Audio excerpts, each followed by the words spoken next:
So lots of love to all of you out there. We had started our journey. We became a little slow when the exam was pending. We did our teaching session last time, and today we are going to cover urogynecology. I wanted to do 8 stations, but somehow couldn't get an exchange for Dr. Jyoti and for Dalia. Therefore, 2 stations from urogynecology I've noted we are going to do, either one with the gynecology problems or one with the subfertility, wheresoever we can adjust. As Dua was saying that in postpartum, we have to cover 1 or 2 stations as well. So what we can do is that we can make a separate common schedule for like remaining for the postpartum and urogynecology whensoever those students they are ready to present, so we can combine those and make like a 4 station session together. Okay, I think this would be feasible rather than doing an exchange, because now if an exchange would be done in the last 2-3 sessions, I think that would be a little difficult because less sessions are left. That's why. Nevertheless, once we complete that, remember we have to do 5 books now.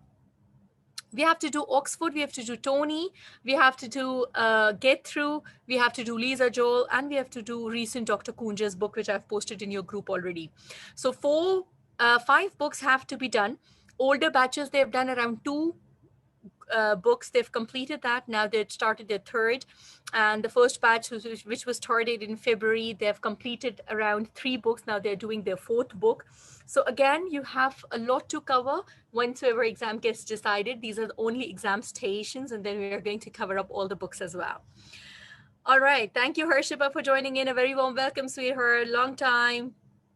So please be a fast reader. Read every word. Very important it is. Try to take the hints from that word. What actually I want to see as an examiner in that presentation. Always target the scorecard. Please keep a note in exam. So we have done the urogynecology description in the previous session. However, there are certain topics which I would like to emphasize upon. Remember, for urogynecology, if you do overactive bladder, if you do stress urinary incontinence, if you do the prolapse and urodynamic interpretation, believe me, your 90% of the preparation is done.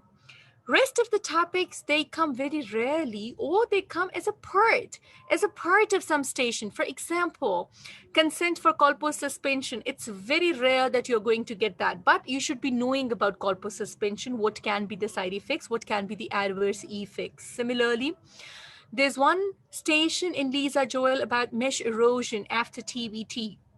Urethral diverticulum is a talk article. I've given that in the special tasks. Fowler syndrome is a talk article. Therefore, I want you to read. There can be a structured discussion from that.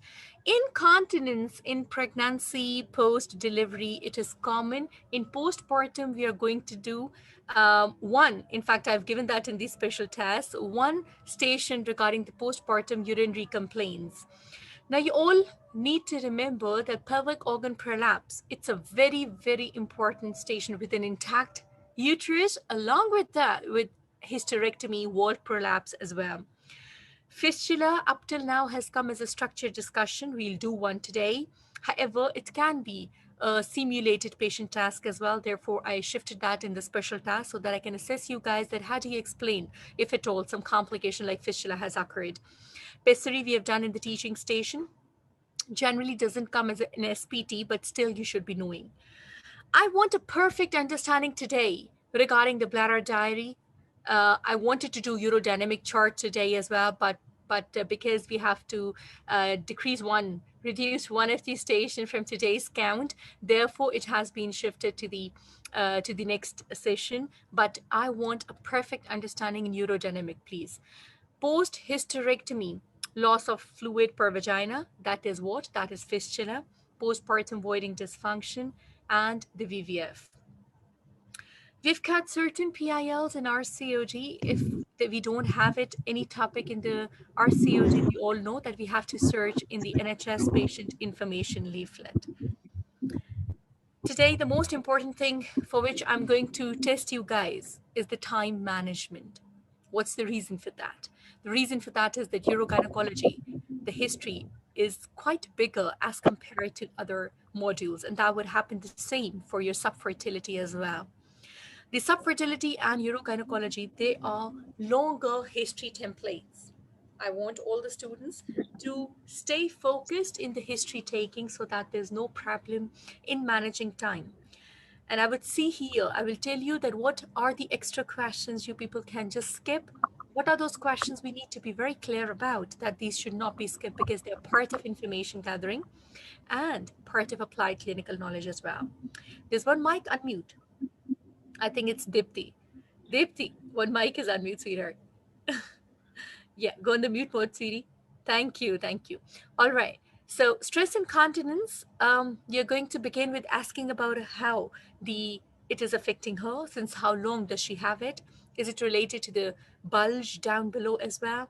How about the rushing to the toilet? Always remember, in stress incontinence, rule out overactive bladder. In overactive bladder, rule out stress incontinence. Always do signposting before sexual life. Never take it for granted that she's sexually active and she has some problem, please. Overactive bladder, ask the presenting complaint, as I've told you after the teaching session, and please do ask about her leak with cough or sneeze. You always have to rule out whether it's a mixed incontinence or it's a sole problem. If at all you have to use botulinum toxin, do ask about, have you ever thought of using a tube, catheter to pass urine? For a prolapse, ask about its onset. What complaints does she have? Rule out the causes during the history taking. Ensure if she has some fertility desires, specifically in the reproductive age. Do not forget to complete your history like obstetric, gynecology, medical, family, surgical, drugs, personal, social, mental, examination, management, address the patient's concern, and do a closure. I would request all the participants to keep a track of time today. Do not exceed from the time, because as if some important thing is left, and that means that it's after your 10 minutes have passed, that means that it would not be counted in the score. So today, please take care of your information gathering time period, and I would try to mark those points specifically which we can skip and those points which we have to add definitely. All right. So Abir is here, and Dr. Pindu, Dipti, Dua, and Ramya is here. Okay. Now I've got to discuss something, please. Uh, Sarvat is doing station for Dr. Sabiha. However, she is a little committed after 30 minutes. She's got some appointment. Similarly, Ramya is also committed and she has her duty as well. So I had put Ramya because she yesterday messaged me and Dr. Sarvat just messaged me. So who is going to do first? Who can give a trial after 30 minutes as well? I am ready for both. Ramya and Dr. Sarvat, please. Who one can do at first, of course, both of you have messaged me for the commitment, and the other one can do a second, so that there's no problem, and I can understand that there's a little commitment, both of you, after 1 hour. Who wants to do first? Dr. Sarvat? Ramya? Ramya? Okay. Okay.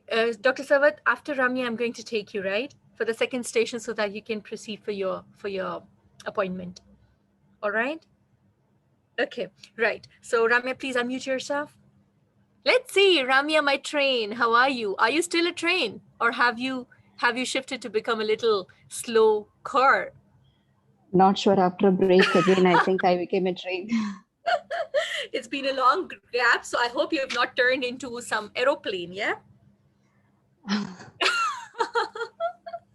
Okay, let's do that. Okay, so Ramya, your voice is audible, and let's begin with this.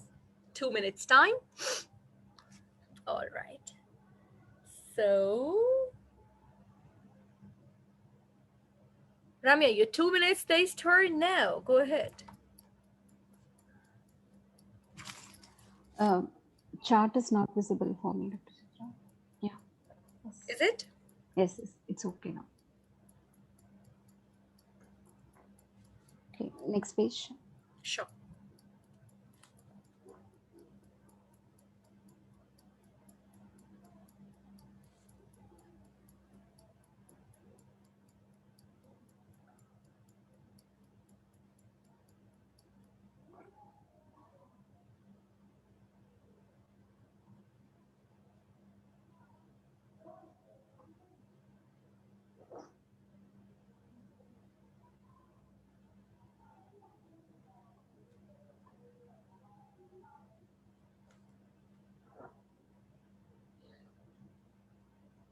Next page.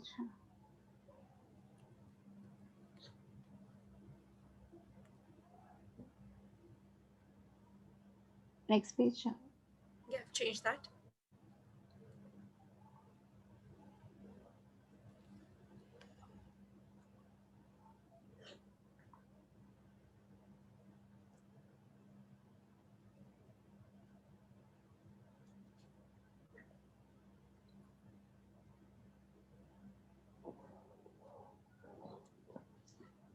Okay.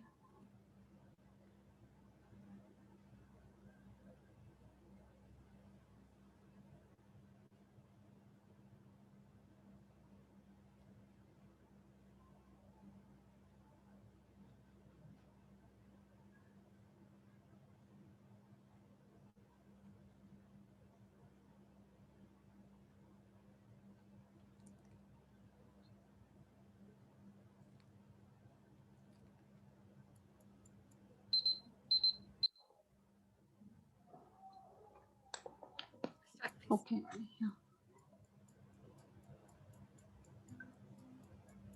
Yeah. Hello, I am Dr. Ramya, one of the doctors in the Urogynec clinic today.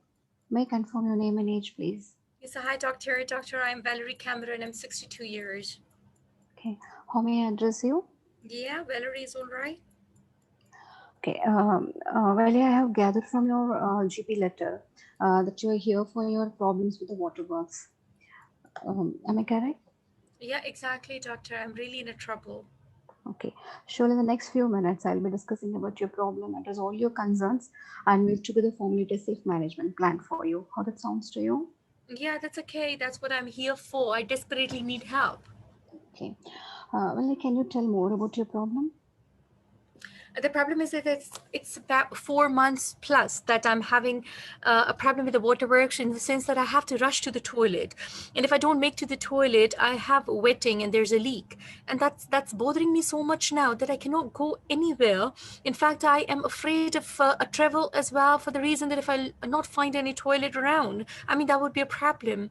I have to wake up around twice at least during night as well, and that's very disturbing.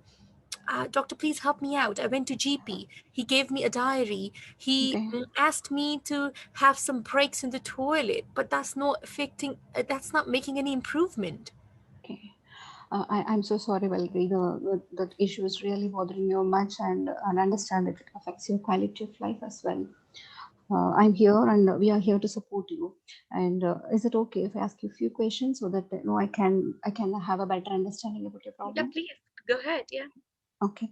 And so, do you have any a leak while you're having coughing, or when you sneeze? No, nothing related to that. Okay. Do you have any pain in your lower tummy? Not exactly. No. Okay.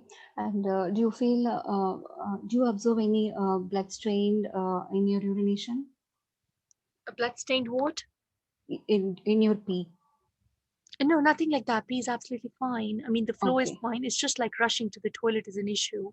Okay. Urge to go. How frequently you're going in the daytime? Can you I mean, I elaborate? can't count it. Maybe it's like 15, 20 times. Okay. Observe you that get up at night also twice as you described. At least And twice. Yeah, it's more than that. okay. Do you experience any fever, like kind of thing, any infection No, down? Okay. no, Okay. And may I know more about your, do you observe any bulge coming down in your private part? no, doctor, nothing like that. Okay. Can you tell more about your drinking habits, taking fluids, Yeah, coffee? yeah. Actually, yes, I was in habit of taking a lot of coffee. I mean, at least 4 to 5 mugs a day. But GP told me to a little reduce it, so now I'm taking around two, three.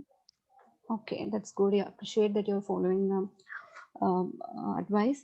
And so, may I know when you have reached your menopause? It's been around 12 years. It's been around 12 years. So, may I know how many kids do you have and about your Yeah, deliveries? yeah. I've got three kids, and they're grown up now. They were all normal births, no problem at Okay. all. Okay. Have you all updated your smears, cervical smears? And yeah, yeah, that's fine. Okay. And sorry to ask this personal question. So can I proceed to ask that? Please go ahead. So, do you feel any difficulty while having intercourse? Um, Actually, I'm not sexually active, so Okay, yeah. okay. And so, what kind of job are you into, LD? I'm just at home at the moment. I was Okay, working as a teacher, but it's just like a retired life I'm just enjoying now. okay. How's the support at home for you? Yeah, that's fine. Okay. Are you following with GP for any medical problems? I'm otherwise fit and well. Okay. You have any surgeries done in your tummy or down Mm, below? and no, it was just like the labor cuts. That's it. Okay. You have any allergies to medicines? No, not that I know of. Okay. Are you aware of your height to weight ratio? Yeah, that's fine. That's 29. Okay. Okay. Thank you for sharing all the information, Valerie. Would it be okay if I examine you in the presence of a chaperone so That's that I fine. could, yeah, I could assess you better? Sure. Okay.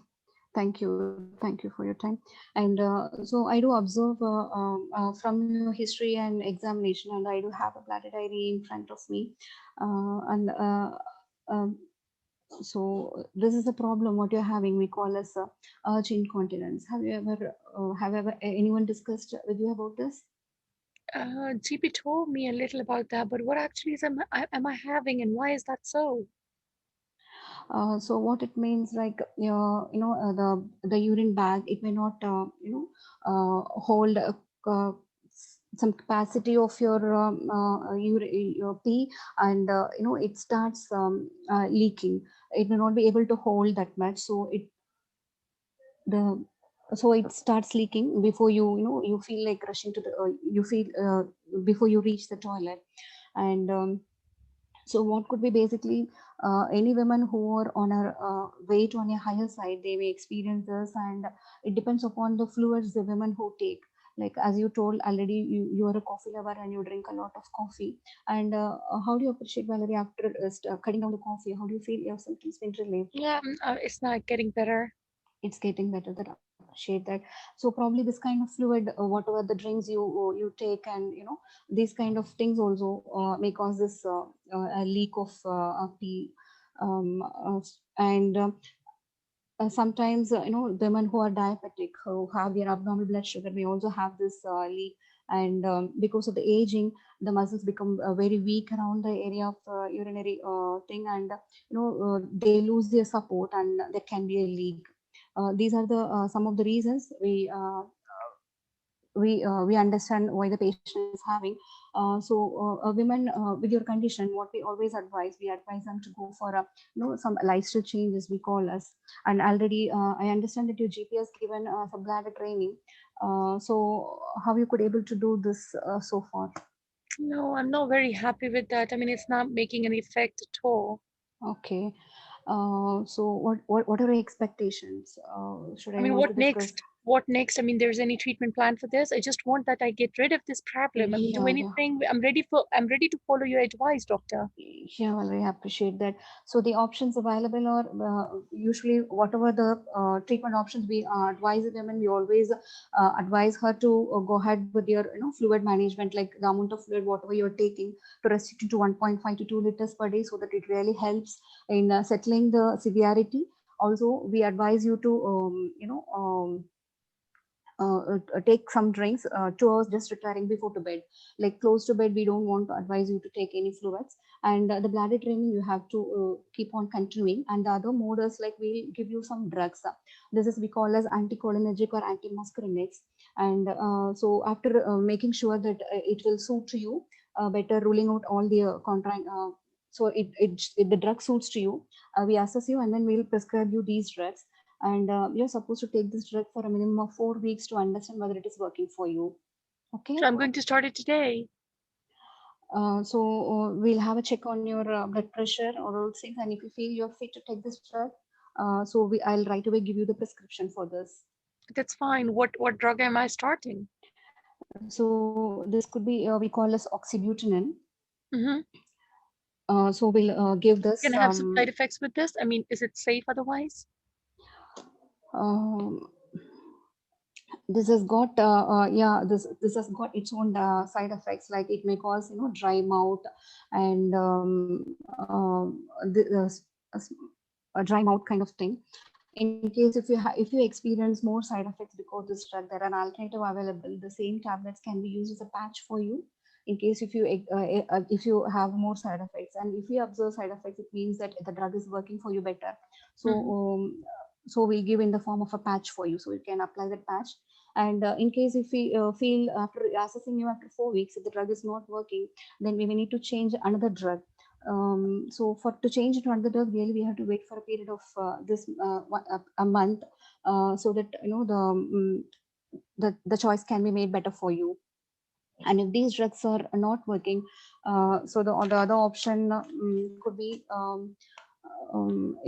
we have to go for some injections into your bladder.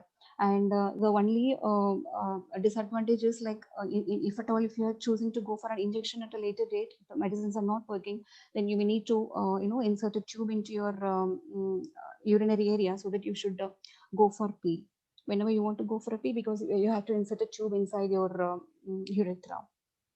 Am I clear, Valerie? So after so after this drug isn't work, I mean, I need to have those injections. If these drugs are not working, then we'll try the newer form of drugs called mirabegron. If we understand the drugs are not working for you, then we may need to go for these injections. I get that right. Okay, doctor. So these injections, because we don't want the urine to leak out, so it will stop the functions of the entire urinary bag, so that you may need to insert a tube for peeing every time you go. It should be like, we'll teach you how to give all those care and how to cleanly insert all those things. Would that be okay with you in case? That's okay. I mean, at the moment I'm starting the medication, so let's see. Yeah, When do I have to okay. come after After 4 weeks. starting? And Hmm? I'll write a letter to GP as well regarding this, and I'll just put a word with my consultant, so that we'll have a specialist involved in this case. We'll take a neurologist opinion also for you, urogyney opinion also for you. And before starting that, I would like to have your urine examination, urine cultures done, and blood sugar also, to rule out any diabetic stage. And that's Can I fine. proceed Okay. with this? Yeah, yeah, that's Uh, okay. these are some of the information leaflets. You can have a read around, and in case any doubts, please walk anytime, and I'm here to support you. Thank you very much, doctor. So I'll start with this medication and get back to you in 4 weeks' time. Thank you, Valerie. Thank you Thank for you your very call. much. How was it, Ramya?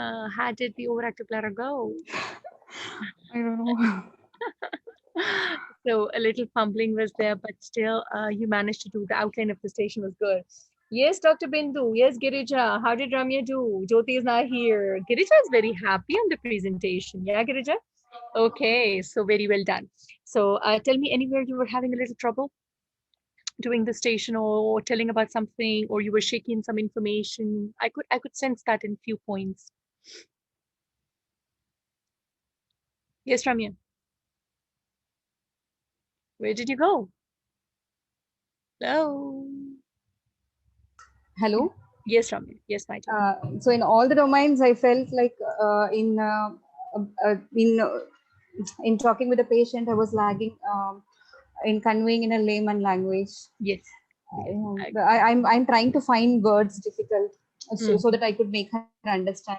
That's the yeah. thing.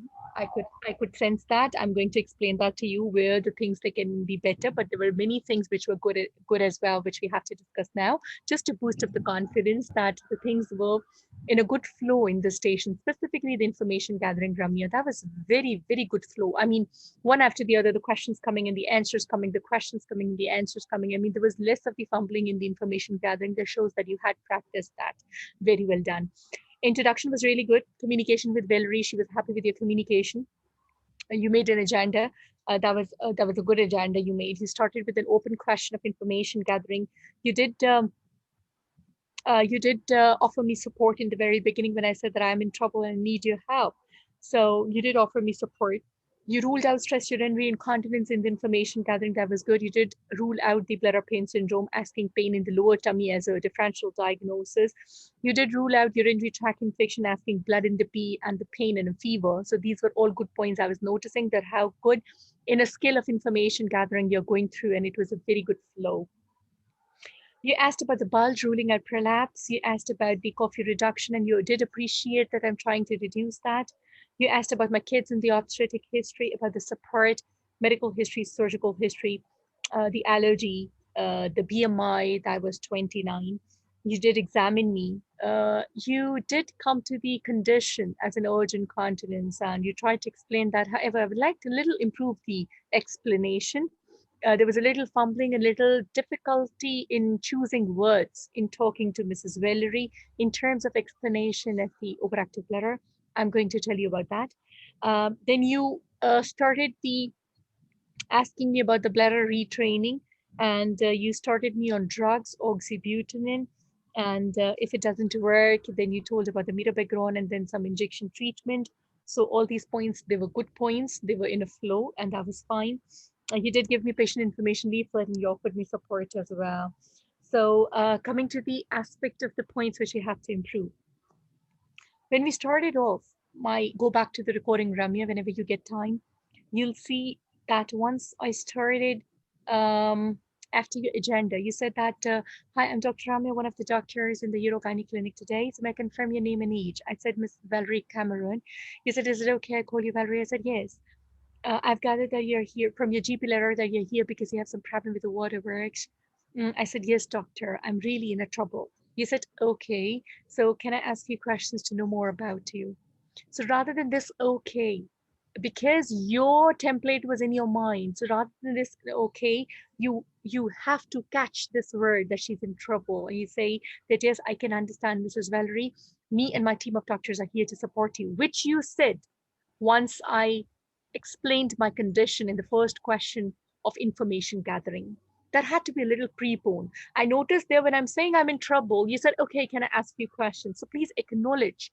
Whenever patient gives you a hint, a patient gives you an opportunity to score marks, please score that. Okay, so you missed at that point when I said I'm in trouble. You asked first question. When you asked first question, I told you the story of 4 to 6 months, I've been through, and then you acknowledge that. Then you did offer me support. So that I was expecting not even missing at the first point, just to be a little more sure that maybe next time she doesn't ask for something. So if she's asking for something, please score the point there and then. Now, from the past 2 months, I have changed my question in the information gathering regarding the cervical smear, because half of the NHS hospitals, they've shifted to the HPV.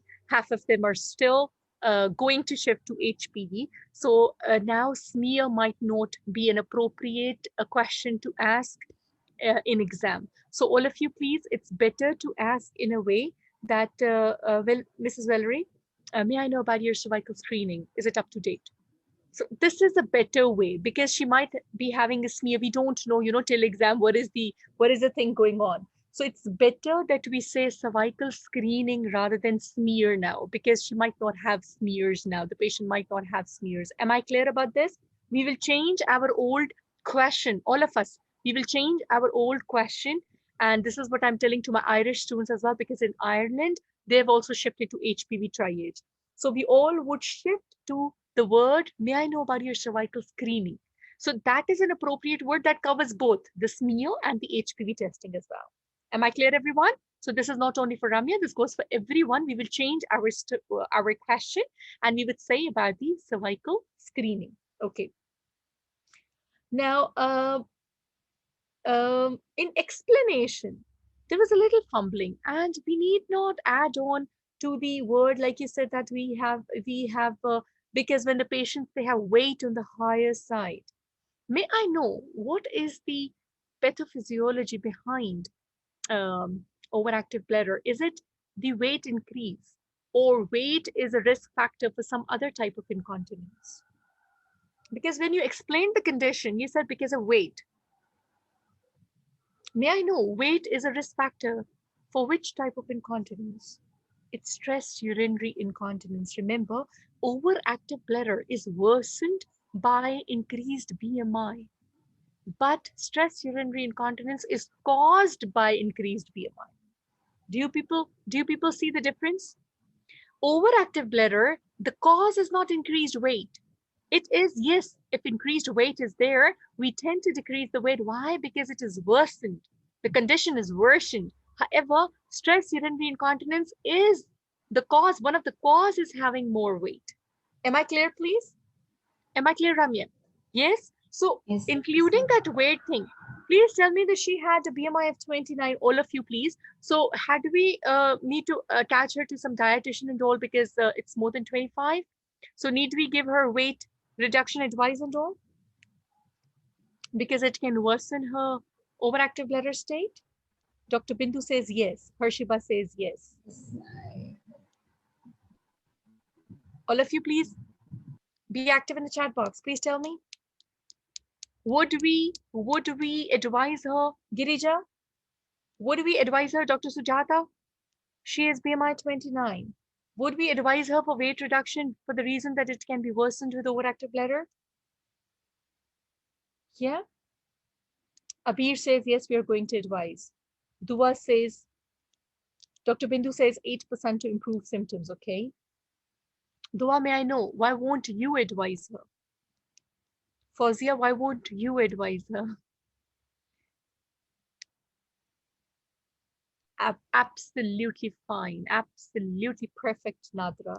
Remember, the guideline says above 30, it tends to worsen. And specifically, I said 29, so that you people skip this point, right? The guideline says for overactive bladder, if the BMI is more than 30, then advise her for the weight reduction. And for this reason, I specifically said 29 to see that you people have read this clearly, that in 29, you're not going to ask her for the weight reduction, but yes, above 30, you're going to ask her for the weight reduction. Okay, so please keep a note. I've given an algorithm just in a bit. I'll share that algorithm to you guys, that how we have to move stepwise so that it's very clear. It's a very important exam station. Now, in terms of speaking, Ramya, I would say that it was Valerie. So, Valerie, when a person regularly gets a sudden or compelling need, a desire to pass urine, now at times this sensation is difficult to put off. And if the bladder squeezes without any warning and it gives an urgent need to pass urine, at times it's so intense, Valerie, that you cannot hold on to it. This is because a bladder muscle contracts more often, and when not required to be with a very little amount of urine in it, we call it as overactive bladder. Am I clear about this? Okay, Ramya? Okay, Girija? Yeah? Once more. Okay, the lines might be a little up and down, okay, because I was all spontaneous, but still I'm going to do that again, okay? So, Mrs. Valerie, regarding your history and examination and your bladder diary, the condition you're having is that when a person regularly gets a sudden or a compelling need or a desire to pass urine, and at times this sensation is difficult to put off. Actually, the bladder squeezes without any warning, and it can give an urgent need to pass urine. And at times it's so intense that you cannot hold on to it. What happens is that the bladder muscles, they contract when it's not required, with a little pee, little amount of pee inside, and in a very less time. If you don't make it to a toilet, there's a leak. We call it as overactive bladder. Okay. Am I clear about the description, everyone? How you are going to associate that? No, so no requirement of weight, no requirement of things like you said that it's because of the weight, or it's like, you know, how you have to say these things regarding the overactive bladder. Just these two, three things. If you mention that, your explanation would be easily understandable. Second thing is, Ramya, we don't have to go back to the management plan. Remember, in urogyne, wheresoever patient has reached, we have to start from there so that the patient doesn't have a difficulty. Like if the lifestyle modification has been done, bladder training has been done. So now we are going to move further. All right. And yes, bladder diary would go side by side. I'm going to explain that the management plan in the algorithm just in a bit. There was a little fumbling, Ramya, on the side effects. You forgot other than the dry mouth. So what you have to say is it's dry mouth, constipation, dry eyes, and a blurred vision. However, it is generally tolerable.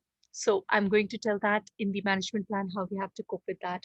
Then you told about the catheter. avoid using certain words, big words like the pharmacology, anticholinergics, antimuscarinics. So that's not required. What do we say? These are certain drugs which block the impulses to the bladder muscle and stops it from contracting when it's not required and improve the symptoms. Claire, how do we explain antimuscarinics? Don't say antimuscarinics. Avoid saying anticholinergics. We need not show pharmacology to the patient, but yes, we've got a specialized group of drugs which work by blocking certain nerve impulses to the bladder and stops its contraction when it's not required and improve the symptoms. Claire, so this is how you have to explain.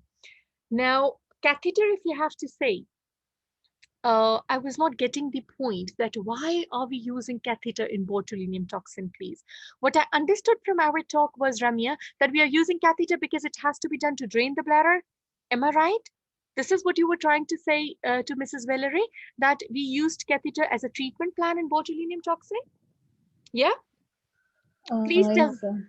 yeah, please tell me, why do we use the catheter in a botulinum toxin patient? So, it blocks the normal original contractions of the bladder also. It becomes, bladder becomes hypotonic. She may not be able to empty. There can be retention. Okay, very good. The concept is 100% fine. Now, how we are going to tell to Mrs. Valerie?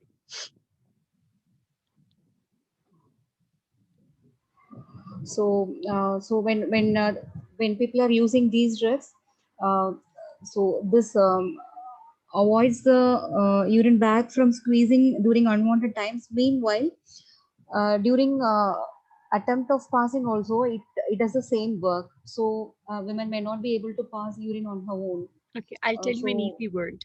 I'll tell you an okay. easy word. When we give injections, it tends to relax the bladder so that unnecessarily contractions, they're avoided and the symptoms are improved. But at times, it paralyzes the muscle. Therefore, when it is an intention to pass the urine, the bladder doesn't contract. Therefore, we might need in 1 in 10 women to pass a tube through your water pipe to drain the bladder as a side effect of this treatment plan. Would you be ready for this, Mrs. Valerie? Got that? Yeah? Okay. So this is how you're going to speak it. It paralyzes the bladder muscles, right? As a side effect. So would you be okay with that, Mrs. Valerie? All right. Now, uh, one more thing, please. You said that it's going to be in urethra. So what do we say? Water pipe. Okay. We won't say urethra, sweetheart. We would say water pipe. And Okay. in the end, you said that you are going to send a urine routine examination and culture as well. Would you send culture today, or would you wait for some problem in the urine routine examination because I'm not having any symptoms like the bleeding or the fever? Only urine testing is fine. So culture Okay. is not required at the moment because I don't have any symptom at the moment. If had it been a symptom like that of any UTI, yes, you could have started with culture as well. Blood sugars are fine. You can do that because it's a frequency, so it's absolutely okay doing that in a 62 years old woman. So these were all the points which we have to improve. Now I will tell you the complete management plan regarding the domains. Ramya, patient safety was fine. I'll give you 1.5 in patient safety for this reason that I could not find all the management plan and applied clinical knowledge as a patient, which I should know. I will explain you that why did I deduct your 0.5 into that. Information gathering was very good. That was superb. 2 by 2 in information gathering, Ramya, hats off. Apply clinical knowledge, I will give you borderline. And I will tell you once you'll see the algorithm that if I do not know all the management options, I don't want any of the students to discuss entire management of overactive bladder. But if you don't tell me as an examiner that what the things do I have, then your passing would not be there because your scorecard is empty. You are going to tick every point, but discuss only that which she requires at least 2 points in a step ladder manner. Okay, I'll tell you. So, applied clinical knowledge was scanty. I'll give you 1 in that. Communication with the patient, I was happy. You were not quick today. At times, there was a little speedy, but you have controlled over that thing. Communication with the patient, I will give you 1.7 and deduct 2 marks for using anticholinergic, antimuscarinic, urethra.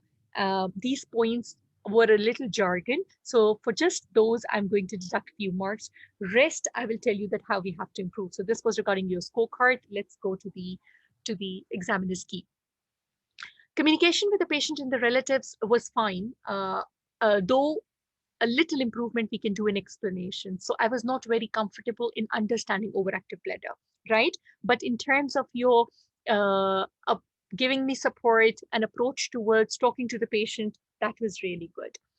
History of the presenting illness, I was very happy with your information gathering today. So that has shown that you have got to practice it well. One thing I just forgot, Ramia, when you say that, may I ask you personal question? So the personal question is, are you sexually active rather than that, do you have any problem in the intercourse? So basically confirm first that she's sexually active. I was sexually active in the role player instructions, but I purposely, when you said directly that Mrs. Valerie, can I ask you personal questions? I said, yes. You said, do you have any problem in the intercourse? Immediately, I said, no, I'm not sexually active. Just to make you realize that please always confirm first. Okay? Confirm first. I had to say that I'm sexually active and it's not a problem. But once you did not ask me and immediately said that I'm not sexually active, to make you understand that never assume that your role player is sexually active. Okay? So the first personal question is that, are you sexually active? And then, do you have any problem with your intercourse? So then it's valid. Okay? So you did examination, that was fine. Your explanation of the correct diagnosis was a little fumbling. I've improved on that. So just now practice those lines and I'm sure it would be fine. In patient safety, you need to have a good grip on the intramuscarinic side effects, please. Lifestyle modification, you did tell me. Why did I give you 1.5 in the patient safety? Because I could not see what other management plan I have, which I'm just going to tell you now.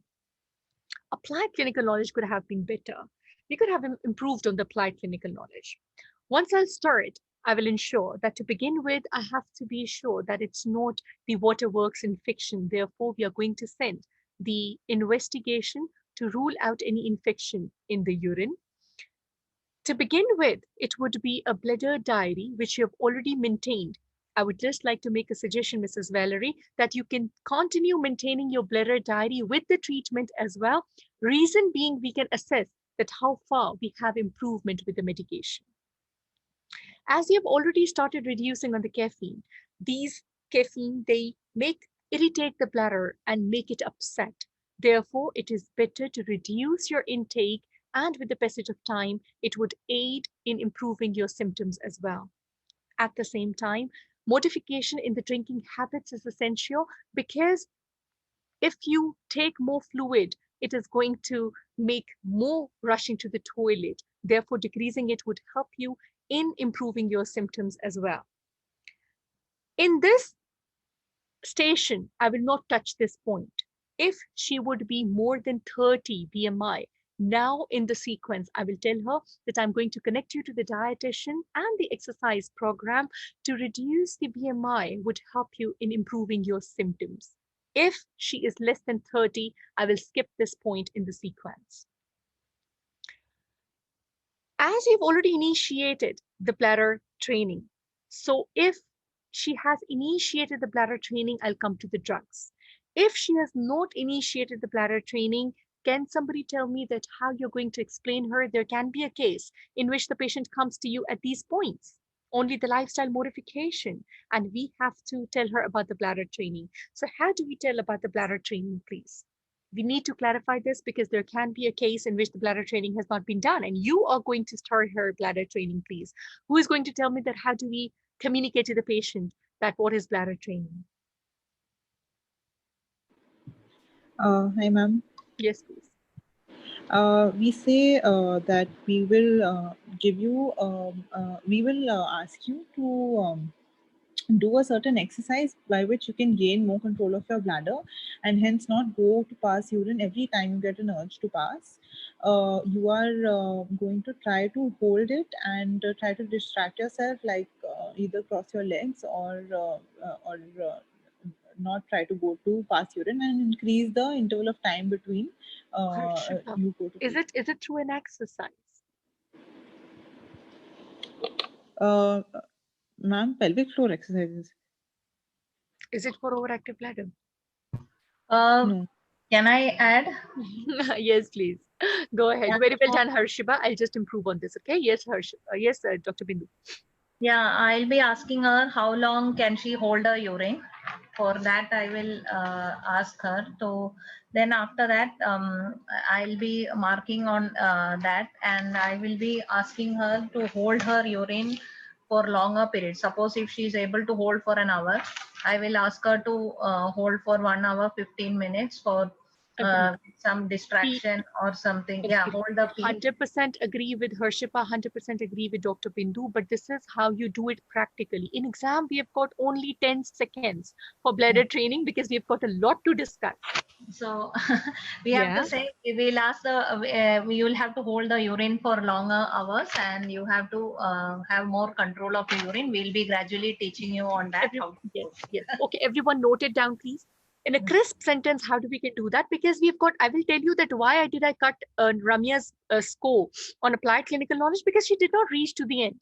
So if you go in a flow, it's a 3 minutes, 2.5, 3 minutes task to do an applied clinical knowledge. About the bladder training, how do we say that Mrs. Valerie, in this, we teach the bladder to plan the toilet breaks and to hold more urine. That's it. And if you continue doing that with 6 weeks' time, along with maintaining bladder diary, we see that how far is the effect on your symptoms. What do we say? We teach the bladder to plan toilet breaks and hold more urine, and your block goes tick. Am I clear? Because the station would not be on bladder training. Yes, it would be a part in a sequence you need to mention. Am I clear, everyone? Yeah. So whatever Harshaba has been saying, whatever Dr. Bindu has been saying, that's 100% correct. Because we have to ensure that this is bladder training. Is the understanding is correct, but making 1 minute explanation for bladder training, we can't do that because then we would be short of our explanation for the next thing. After bladder training, I will come to this point that we have got specialized drugs which block the nerve impulses to the bladder and they stop it contracting when not required and they improve the symptoms. To begin with, we have oxybutynin. If at all it doesn't work, we can use a combination of drugs for you as well. And we are going to assess you in 4 weeks' time. If it's improving, we would continue with the drug. These drugs can have side effects like dry mouth, dry eyes, constipation, blurred vision, but generally they are tolerable. And we tell the patients to have frequent sips of water. They may counter this. However, if the side effects are more and the drug is effective and it's improving the symptoms, we are going to change the route and put it in the form of a skin patch. If at all these drugs are not effective, we see after 4 weeks' time, there's another specialized drug, we call it as mirabegron. If still in 4 weeks' time it doesn't work, then the team of doctors will sit together and discuss your case, Mrs. Valerie. A specialized pressure testing would be done on your bladder to understand that we are not missing out at some diagnosis. If it doesn't work, then we are going to decide for an injection inside the bladder muscle. We call it as botulinum toxin. If still it doesn't work, then we've got certain nerve stimulation. And if the patients they don't have an improvement for this, we have got a surgical method as a last resort in which we make the bladder bigger or we do diversion of your water work outside the body through the tummy. However, it's way too early to discuss about that. To begin with, we will start with the medications. So are you okay to start the medicine? I will explain just in 30 seconds, one line each. So my applied clinical knowledge goes fine and I'll get back to oxybutynin today. And now my applied clinical knowledge would be going past because I've discussed everything. I've not missed anything from the nice guy. Am I clear, everyone? This is the how you don't have to discuss sacral nerve stimulation. You don't have to discuss this, but touching it is very important, all of you. Touching this is very touch and go back. Because this is what you're telling examiner. I know everything about overactive bladder, but I'm not discussing it. Why? Because today we have to discuss, we have to start here. Now let me go back and tell you that how the station can come. In overactive bladder, a patient can come to you for the first time. For the first time, starting from MSU, not even bladder diary has been started. Please do the lifestyle modification, do the bladder training, and start with the drugs and just explain. Just mention these, don't explain these.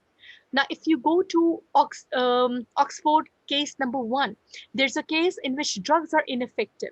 And now, after drugs are ineffective, you have to start. Oxybutynin, derifenycin has been taken, it's ineffective. Now you have to start with mirabegron, discuss the first 2 things which she has to do. You have to discuss botulinum toxin in that station as well, right? So just mention the next.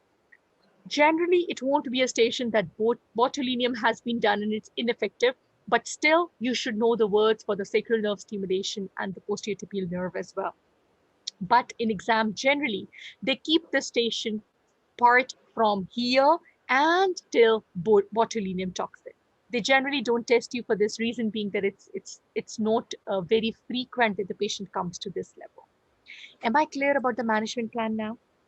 The reason I made these algorithms is because even my part 2 students, like appearing on 19, and I was having their assessment that in lifestyle modification, they had a problem in description.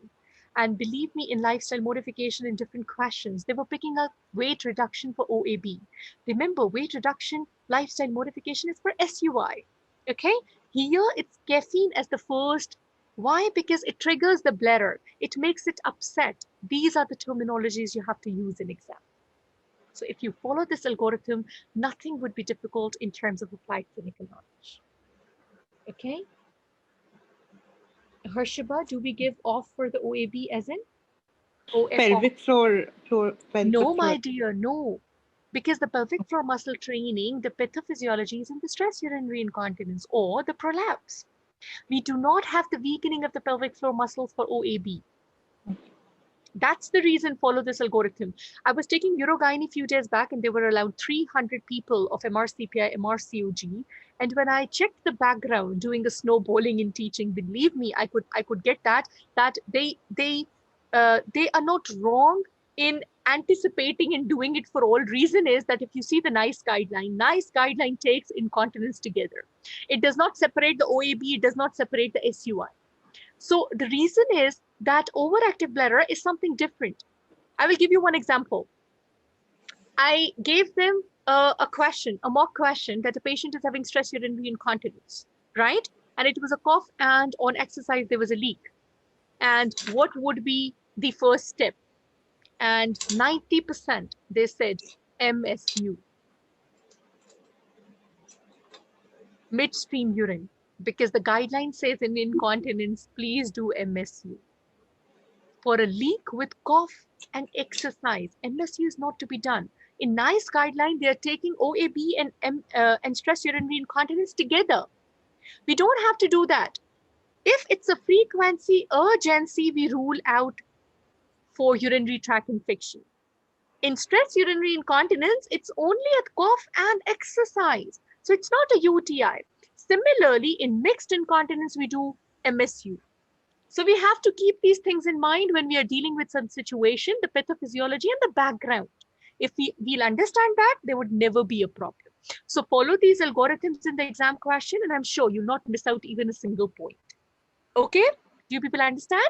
PFMT would be Harshiba in stress urinary incontinence, sweetheart. I'll give you the algorithm for it today as well, and in the mixed as well. Of course, in prolapse as well. Clear? Yeah, Dr. Sidra, one doubt. Yes, Actually, please.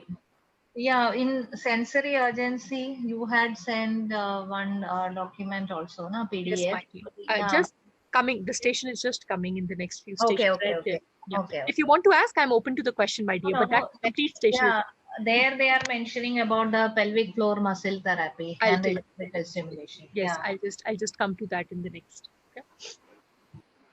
All right. Okay. So now is it clear, please? Overactive bladder clear for everyone? Yes, if we do the outline, it would be introduction, agenda, information gathering, explaining a diagnosis in a very, very comfortable manner and stepwise management according to the algorithm. Please do not start explaining everything. You need not explain something which is coming in the end, but just mention and go. Just 2 seconds for each. That's it.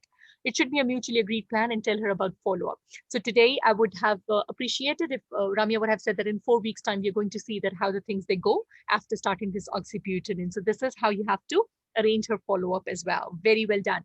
Great, Ramya. Just tiny points which I've polished, my dear. Just work on these points. This station would be perfect. Okay, great. Thank you. Sure. Thank you. All right. So Ramya, you can do your commitment, huh? I could see that you were on the labor ward duty today. Okay. Thank you. All right. So go through the recording for the next stations as well. And if anything is not clear, please let me know. All right. So can we have one question? sure, Can I ask please. one question, Yeah, please? yeah, please, my dear. Yes. For medication, when you ask Damia in the station, you can prescribe for me the medicine today. She can prescribe for her the anticholinergic in the can. same Yes. session? Yes. Yes. She can start today. And no need to mention it. Of course, no need to mention dose or frequency because we are not No, clear. nothing.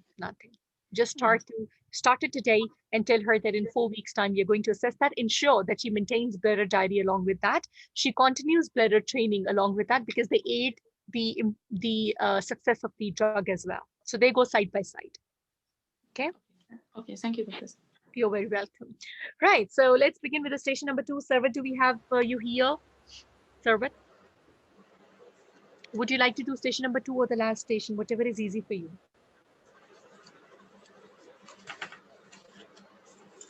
We don't have Sarvat. Okay, so let's go in a sequence then. Whenever Sarvat would be available, we'll do accordingly. So can we have Dr. Rehma here? Dr. Rehma? Hello, Dr. Rehma. Dr. Sidra, I am for Rahma. Abir is going to do that. Yeah. Okay, that's wonderful. I didn't know that. Okay, all right. No, we told you, Dr. Sidra, on chat. Really? Yeah. Oh, I think it was like, okay. I remember. That was like, I think 10 days back. Okay, sorry. I'm so sorry. That was, I think, the first message I received. I totally remember now. Okay, thank you very much. All right. So, Abir, this is going to be the station in 2 minutes' time. Abir, do you remember last time you did SPT or an ST with me? What, Doctora? Sorry? Last time, did we do a simulated patient task or did we do the structured one? No, I remember it is a patient task. Okay, that's fine. All right. So I'm going to start your 2 minutes, Abir. Ade, please. Okay. So 3, 2, 1, let's go.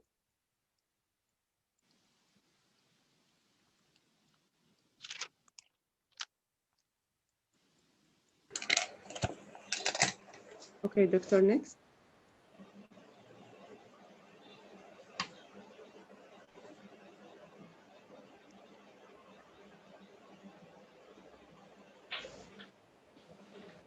Thank you.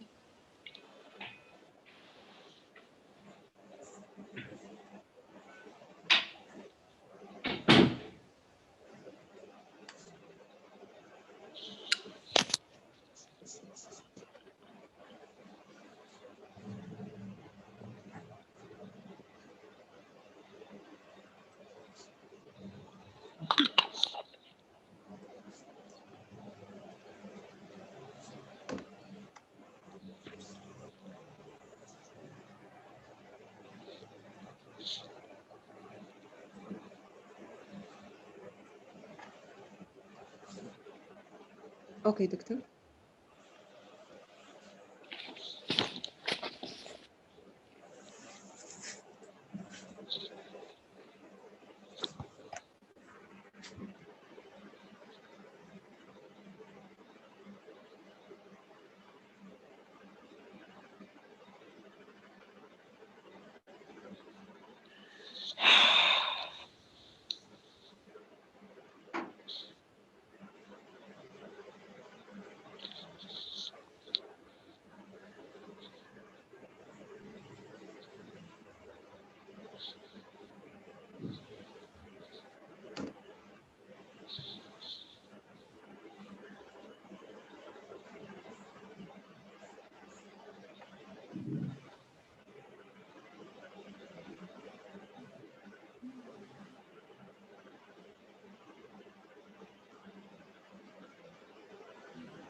Yes, please. Yes, doctor. Hello, I'm Dr. Abir, candidate for exam, and I'm ready for discussion. All right. So how is exam going, Dr. Abir? It's fine. All right. So have you seen the urodynamic of your patient? Yes, doctor, I can see. All right. Okay. So what further information you would like to have from your patient, please? Um, uh, First, I think I want to know about the, after confirmation, the name of the patient, that is the random relay to the patient. I want to ask about the history, the complaint, what are the problems, since when my patient have this problem, and if this affects her quality of life, if it affects her sexual life. I want to know about um, if this I want to know about how many cups of fluid or coffee taken. I want to know about if there is any leakage, use of baths or no. Um, Also, I want to ask about if there is any burning sensation, if there is any difficulty in passing urine, if the patient feel satisfied after evacuation, or feel there's a dribbling or need to evacuate again. For this, I want to know if there is any type of food aggravate the condition. I want to know if it is increased during menstrual cycle or no. Um, then I want to know about her medical history. If there is any something of concern, if there is any surgery before, obstetrical history, history of smear, any family history of concern. Also, I want to know about her social history, smoking, alcohol. Um, I want to know about her sexual history also. Um, I want to know about she try bladder training. I want to know for how much he for how many weeks that she did. I want to know if anyone supervised her or um, um, follow her with bladder training. All right. Also, I know if she complete her food diary and bladder diary also. Can you please tell me what is the differential diagnosis in your mind? This there is many things. First, I think overactive bladder, bladder pain syndrome, um, sensory urgency, infection, um, mm, a stone, urethric or sorry, urethral or bladder stone. Okay. All right. So can you please tell me what is your diagnosis for this patient?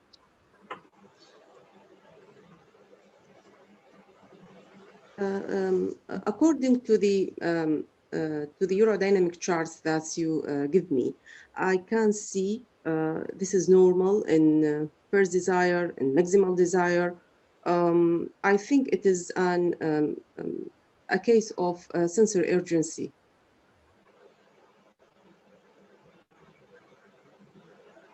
Because can you justify? Yes, in sensory urgency, there is an sign or and symptoms of urgency, frequency, but the urodynamics is completely normal. Okay. So manage this patient, please. Analysis 6.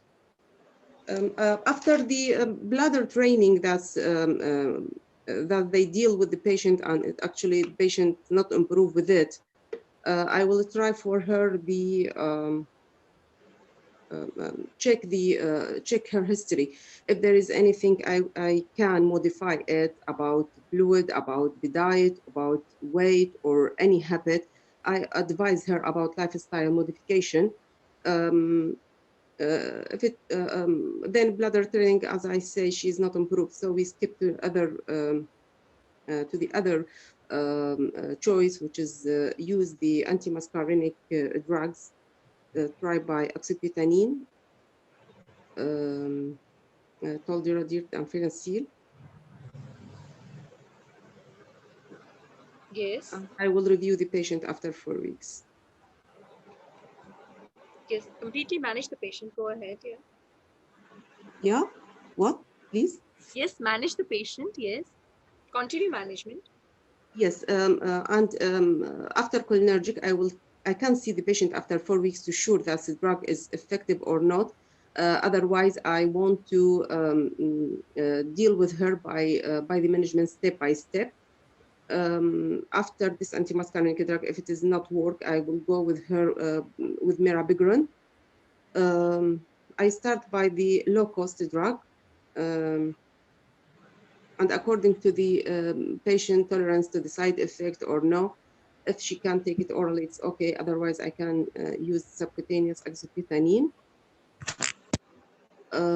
After that, if not, I can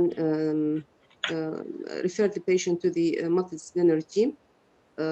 So the next step is the botulinum toxin, but I should counsel the patient about risk of delay bladder evacuation or UTI, and there is an risk 1 in 10 to use catheter to evacuation of the bladder. So if it is happy with it, we can proceed after counseling the patient. The other is the other one, neuromodulation by percutaneous sacral nerve stimulation or the posterior tibial nerve.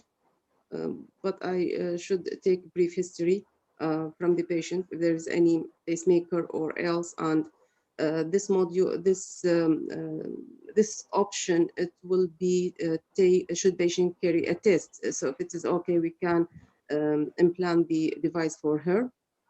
If it is not work, we can go to surgical option. All right. Anything you would like to add in any of the question, please?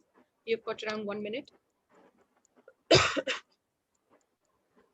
Actually, this condition, there is a highly cross with painful bladder syndrome. Painful bladder syndrome also there is no there is normal urodynamics, just pain during filling phase, but the history can distinguish between them. Actually, the painful bladder syndrome is a diagnosis of exclusion, so should take a brief history to distinguish between the two. And the management of the painful bladder syndrome, it is on 5 steps. If it is painful bladder, so I will go to analgesia. Should I say these steps? All right. Yes, mind of the station. The time is up. Yes, sorry. Thank you for your time. Okay, thank you very much. Thank you. All right. I'm not sure if I am painful bladder syndrome. What is common between painful bladder syndrome and sensory urgency? Abir? What, Doctora? What is common between painful bladder syndrome and sensory urgency? Both of them normal, but the history, the painful bladder syndrome, chronic pelvic pain, chronic pressure, it is within the menstruation, within the sexual. In painful bladder syndrome, pain is must. Yes, pain is must. So here it was actually an urgency and frequency, right? Yes. Yeah. Okay. Right. So please tell me, everyone, do you people agree with the diagnosis and the management plan Abir did, specifically the diagnosis? What was the diagnosis? Sensory urgency.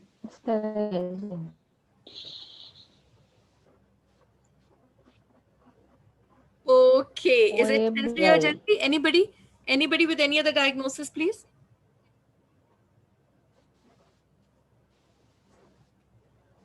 Everybody, it's sensory urgency, 100%. Very well done. It was sensory urgency. Now, why did I put it as a second station? That you should be knowing that how we have to differentiate between overactive bladder and a sensory urgency. One more thing, please. A patient presents to you with urgency. Had this urodynamic here has been showing up and down, up and down, up and down in the green line. What would it have been? DO. Overactive bladder, detusor overactivity. Remember that overactive bladder is on symptoms. Detusor overactivity is on urodynamic. Clear? Am I clear about the terminologies, please? The patient presents with urgency and it is overactive bladder. If urodynamic shows overactive bladder, that is detusor contractions, we call it as detusor overactivity. If urodynamic is normal, we call it as sensory urgency. Now, when we came to the history, it could have been a little more elaborative. I would like to know about her frequency in the day and the night time. Her urgency, would like to know about nocturia, her drinking habits, her intake of caffeine, and would like to rule out her stress urinary incontinence as well. Would also like to know how is it affecting her quality of life and regarding her sexual history, BMI, and if she has started off with any treatment, is it effective for her? Would like to know about her past obstetrical history regarding her deliveries and her gynecological history regarding her cervical screening as well. Her medical history, specifically the diabetes or some neurological morbidity if she is having. The family history, surgical history, the drugs and the allergy, personal history regarding her smoking habits and alcohol intake, the social history support, and her mental well-being as well. Would like to examine this patient as well. When I said the differential diagnosis, Abir, your diagnosis was absolutely correct. And that was sensory urgency. But why in differential you kept it below down? Why did you say sensory urgency as a third in the... From the first time, I can see it is sensory urgency, but Doctora, because the sensory urgency, there is not so much media for it, no material for it. So I am hesitated, say it or... Okay, let me tell you. For exam, always keep your topmost differential up. For example, if it's a sensory urgency diagnosis, so keep it in the top of differentials. Okay, so rather than saying overactive bladder first and UTI first, you say it's a sensory urgency. It can be an overactive bladder. It can be urinary tract infection leading to frequency and urgency, or it can be a bladder pain syndrome in which frequency and urgency is one of the component. I would say that in my patient, it is the sensory urgency, and you will justify because the urodynamic does not show detusor overactivity. So a condition in which urgency frequency in the patient is there, however, it is not supported by detusor overactivity, we call it as sensory urgency in the patient. Now, whatever I said for the overactive bladder holds true. Sensory urgency is the same management plan. All of you, please. Sensory urgency is absolutely the same management plan, the same sequence. However, what is the difference? The difference is that because it's a sensory urgency, generally it tends to get settled with lifestyle modification and medications. The maximum these patients require is botulinum toxin. Why did I do it in the second station? So that you understand the sequence is the same. However, they do not generally require even the nerve stimulations and the surgery. Absolutely same management plan, but you speak a line by reaching at this point that sensory urgency tends to settle with lifestyle modification and the medical management. Very rarely, in fact, in none of the cases, they require stimulation or the surgical plan for the sensory urgency. Am I clear? This was the only difference. Otherwise, it was absolutely the same thing I wanted you to explain. Everything about the oxybutynin, derifenycin, tolterodine, mirabegron, then MDT, and the botulinum toxin, right? So this is how the management plan would go. But one line you will add that generally they don't require. Am I clear, everyone? Now, this was my exam station, and believe me, students, they could not pick the normal detusor. If the detusor is straight, it's never overactivity. Well done, Abir. Management plan would not go wrong if you say that it's a detusor overactivity, but your diagnosis would go wrong. Because students on the diagnosis question, they said it's detusor overactivity, and then they started managing it. So management was the same, but your diagnosis, urgency, frequency with overactive bladder and showing detusor contractions in the filling phase, that's detusor overactivity. Frequency, urgency with the normal detusor pressure in the filling phase is your sensory urgency. treatment is absolutely the same, but we do not generally tend to have invasive treatment for sensory urgency. It tends to get settled because it's a sensory urgency. The pathology is not with the detussor muscle. Am I clear, everyone? Doctor, should I mention this? Should I mention sacral nerve stimulation Yes, yes. or surgery? You will mention that as a last resort, we've got nerve stimulations, the sacral nerve stimulation, and augmentation cystoplasty urinary diversion. However, patients with sensory urgency, they generally get settled at the level of use of the antimuscarinic and anticholinergic, because it's a structured discussion. So you can use the words like the group of the drugs.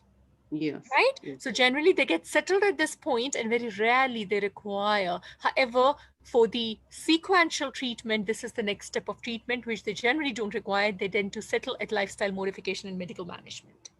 Am I clear?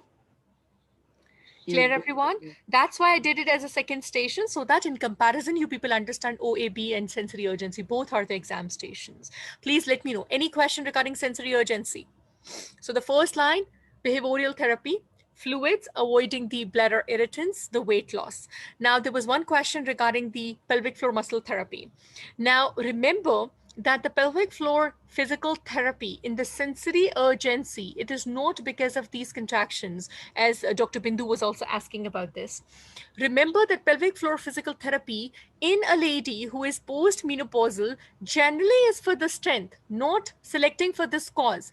Because it's sensory, so they tend to provide strength to the pelvic floor muscles so that other things they don't happen. You can mention it, however, it is not correcting the overactive bladder symptoms. But this is only because generally the sensory urgency is not in the young age. It occurs in postmenopausal, and in postmenopausal women, they have the weakening of the pelvic floor muscle as a routine, because of the complication or weakening of menopause. So that's the reason.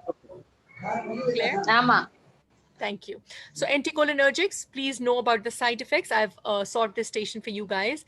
And reasons you cannot take anticholinergics. Again, you have to mention in the structured discussion, Abir, narrow angle glaucoma, slow stomach emptying, at times incomplete bladder emptying. And beta-3 adrenergic agonist is mirabegron. Why am I giving you this detail? Because it's a structured discussion, so we have to speak about the groups and their side effects. So side effects of mirabegron, high blood pressure, nose and throat congestion, and urinary tract infection. So about the Botox, it's an injection in several places in the muscle, and it is done in the office or in the operating room, and the bladder is checked periodically in 3 to 9 months' time. The treatment has to be repeated. Sacral neuromodulation, peripheral tibial nerve stimulation, because it's a structured discussion, so you should have around that's why, last 2 minutes we were not having anything to speak. So if we speak in detail about everything, it would be in 10 minutes time. Somebody's mic is unmuted. It's Dr. Bindu. Dr. Sujata, kindly go on the mute mode. Dr. Sujata, please. I should be grateful. Okay, thank you. Right. So are you people clear about the sensory urgency? I've solved all the structured discussion in detail so that you can just cram it up and be ready for your station. Yeah? Okay, thank you, Shiva. Thank you, my dear. Yes, Dr. Bindu, please. Yeah, see, again, I have a little confusion about Please. the pelvic floor exercises. They are saying in overactive bladder also they help. Maybe, as you say, in idiopathic. Not a pathophysiology. Not as a pathophysiology, just because they are common in postmenopausal women. Exactly. At about the idiopathic overactive bladder, maybe it's not helping. But in other cases of overactive bladder, they are saying even the detrusor contractility when on further tracing. Reason is that overactive bladder generally they are associated with other problems as well. That's why NICE takes them side by side as well. So if you mention that, it is generally good for a postmenopausal woman, but you should be knowing that it's not going to correct the pathology. Like in stress urinary incontinence, it corrects the pathology.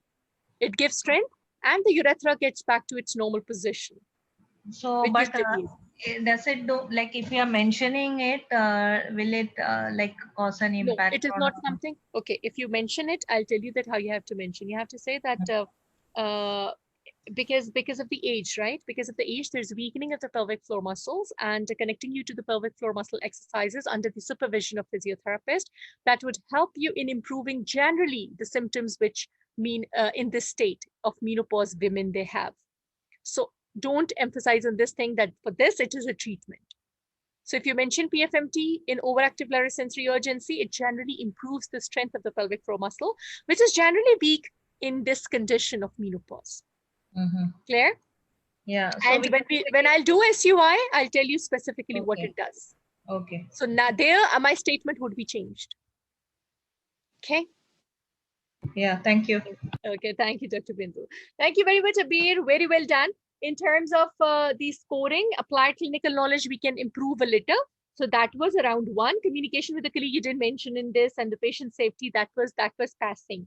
So regarding the management plan, speak all those lines which I've given in the sort station, so that you can just cram it up, and at least you have a data to speak for in 10 minutes time. All right. Okay. So let's go to the third station, and we have got Harshiba here. Hello, Harshiba. Hello, Harshiba. Hi, ma'am. How are you? How are you? And how's routine going? Busy, very busy. I can understand. So we are going to do one station. Harshiba, remind me of this, like last time you did an SPT or an ST? I did a SPT. Simulated patient task? Yeah. Okay, that's fine. All right. So let's go to the 2 minutes and let's begin. What do we have for you today? Urodynamics, I think. No, Eurodynamic actually was the station which we have pinned that because I wanted Jyoti to do that. So let's begin. Okay.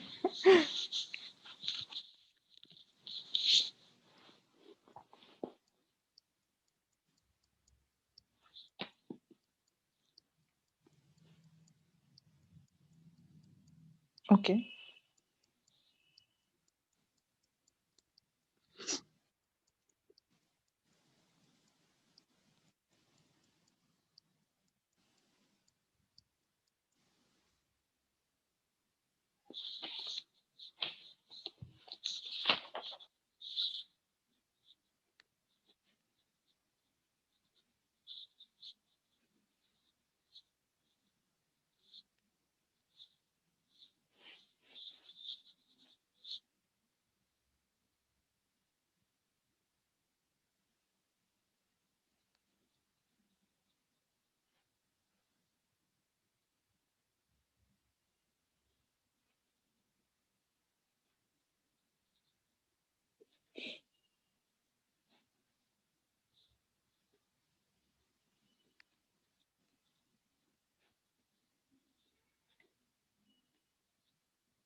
Okay.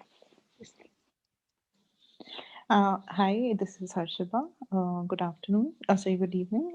I've read the instructions and I'm ready for the structured discussion. All right. Thank you very much. How are you doing, Harshiba? I'm doing well, thank you. Okay.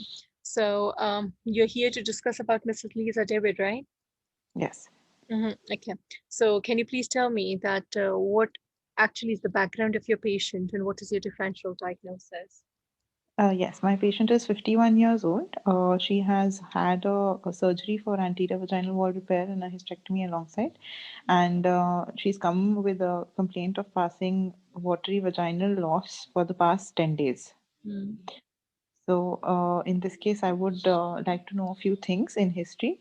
I would like to know about the nature of the discharge, whether it was spontaneous or whether it was provoked, continuous or intermittent. What is the smell, if it is associated with any smell or any itching or other discharge along with it, what is the color of the discharge, if there is any complaints of lower abdominal pain or fever, whether she's experiencing any other symptoms like any bowel symptoms alongside. I would also like to know the indication of the surgery that was performed, whether it was prolapse, and the route of the surgery. It's given over here, it was a vaginal hysterectomy. So I would like to know whether she was told of any complications that occurred when the surgery occurred, and any complications, whether she was aware of it, and what was her post-operative period like in the hospital, if she experienced any similar symptoms then, and for how long was she catheterized, and when was the catheter removed, and was she able to pass urine normally after the catheter was removed. Um, then I would also like to know if she has any lump in her, feels any lump in her abdomen, and any lump down below. Um, I would like to rule out a few conditions with the help of this history. Besides the history of presenting illness, I would also like to know whether she has had any previous surgeries in the past, and I would like to know her menstrual history, whether she was a postmenopausal patient or not before surgery, whether her cervical smears were up to date, cervical screening was up to date. I would also like to know about her previous deliveries, whether they were vaginal deliveries or cesarean sections, and about her medical history. If she was taking any medications for hypertension, like diuretics, like Lasix or something, and other significant history like that of chronic cough or chronic constipation. And I would also go into her personal history of her drinking habits, of her weight to height ratio, and her social and family history, and her mental history. I would arrive at a differential diagnosis after doing an examination by checking her per abdominal, per speculum, and per vaginal examination. My differential diagnosis can be either it is a UTI, or it is a vaginal infection, or it can also be a collection in her pelvis, which is draining through the incision site, or it can be a fistula, which could either be a vesicovaginal fistula or a ureterovaginal fistula. I'm done. How would you assess this patient? After taking the history examination of this patient, I would like to first of all, I would explain the situation to the patient. I would tell her that she would need admission, and she would need to undergo a few tests to rule out my differentials. First of all, I would like to do an abdominal examination, see if there is any tenderness, anything palpable, any collection palpable. Then I would do a per speculum examination to see if there is any infection of the vaginal mucosa, the vault, or the external urethral meatus. I would see if there is any discharge along with it. I would ask her to cough or strain, and see if the discharge is along with the straining. I would also evaluate the vault for any sort of fistulous opening, and if there is, I would examine the fistulous opening in terms of its size, its position, its location, and its mobility. Also, I would like to see the vaginal mucosa, whether it is atrophic or not. Then I would do a per vaginal examination to rule out again if I can feel any fistula, what is the site and size of that fistula, any abdominal collection, or any adnexal masses. Um, After doing a complete examination, I would take some investigations like urine investigations, dipstick to rule out infection analysis. I would also send urine for culture sensitivity. In case it is an infection, we might need to start antibiotics according to the sensitivity. Then I would also like to take vaginal swabs if I feel it is a vaginal infection. I would also get an ultrasound of the pelvis done to rule out any collection. And if I do find a possibility of a fistula, I would like to inform my consultant about this occurrence, and proceed with further imaging studies like we can do a 3-swab test, or we can do a maturating stereoarthrogram. And I would ask my consultant if examination under anesthesia is required, and we can also do a CT urogram. So that's all. How would you manage the patient? First of all, we would explain the patient regarding the different possible diagnoses, and we would advise we would offer the patient admission in case it seems like fistula, which would require patient management. I would like to first of all raise an incident report because of the occurrence of a fistula, if it is, and according to my differential diagnosis, if it comes out to be an infection, I will manage the vaginal or the urinary infection with the help of antibiotics according to sensitivity.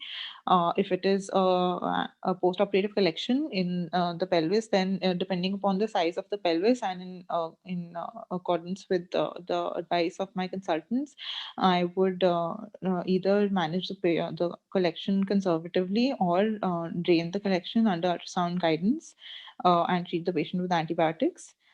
And if it is a psychovaginal fistula, then we would raise an incident report and do the duty of candor, that is to apologize to the patient for the occurrence of this complication. And then we would start an investigation with the risk management team. Um, after the admission of the patient, in the case of a VVF, we will go ahead with the further necessary imaging. And if a VVF is diagnosed, then a multidisciplinary team would be required to do the further management of the patient, which will include a surgeon, a urologist, a urogynecologist, the operating team, an incontinence nurse, a physiotherapist, and a pain specialist. So Can you please tell me that there can be some preventive measures and long-term complications as well? What are the long-term complications of this situation? How can we prevent from happening?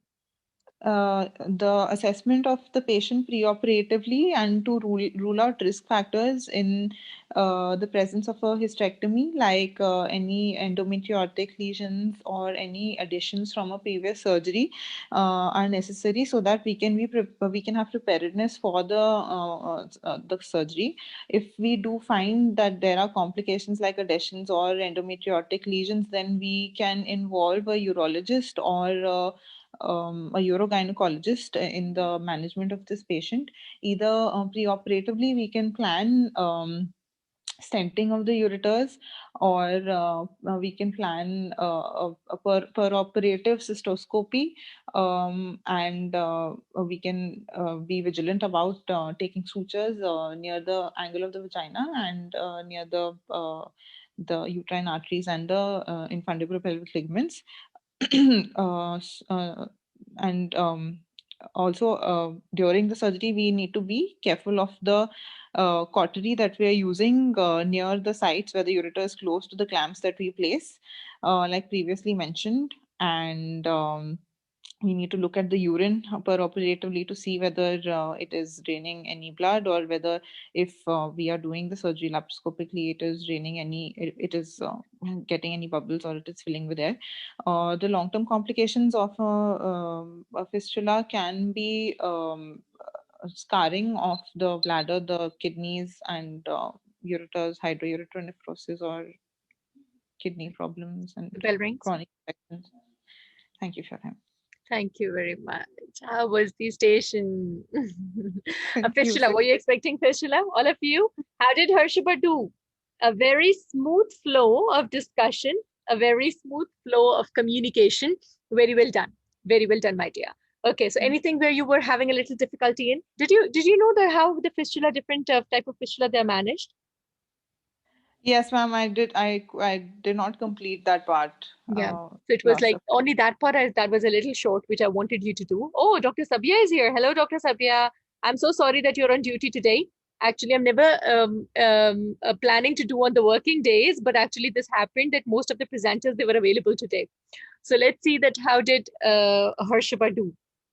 Yes, the differential diagnosis topmost, vaginal fistula or ureterovaginal fistula, urinary tract infection, overflow incontinence, wet diffuser overactivity, wound infection, peritoneal fluid leakage. It can be post-operative as well.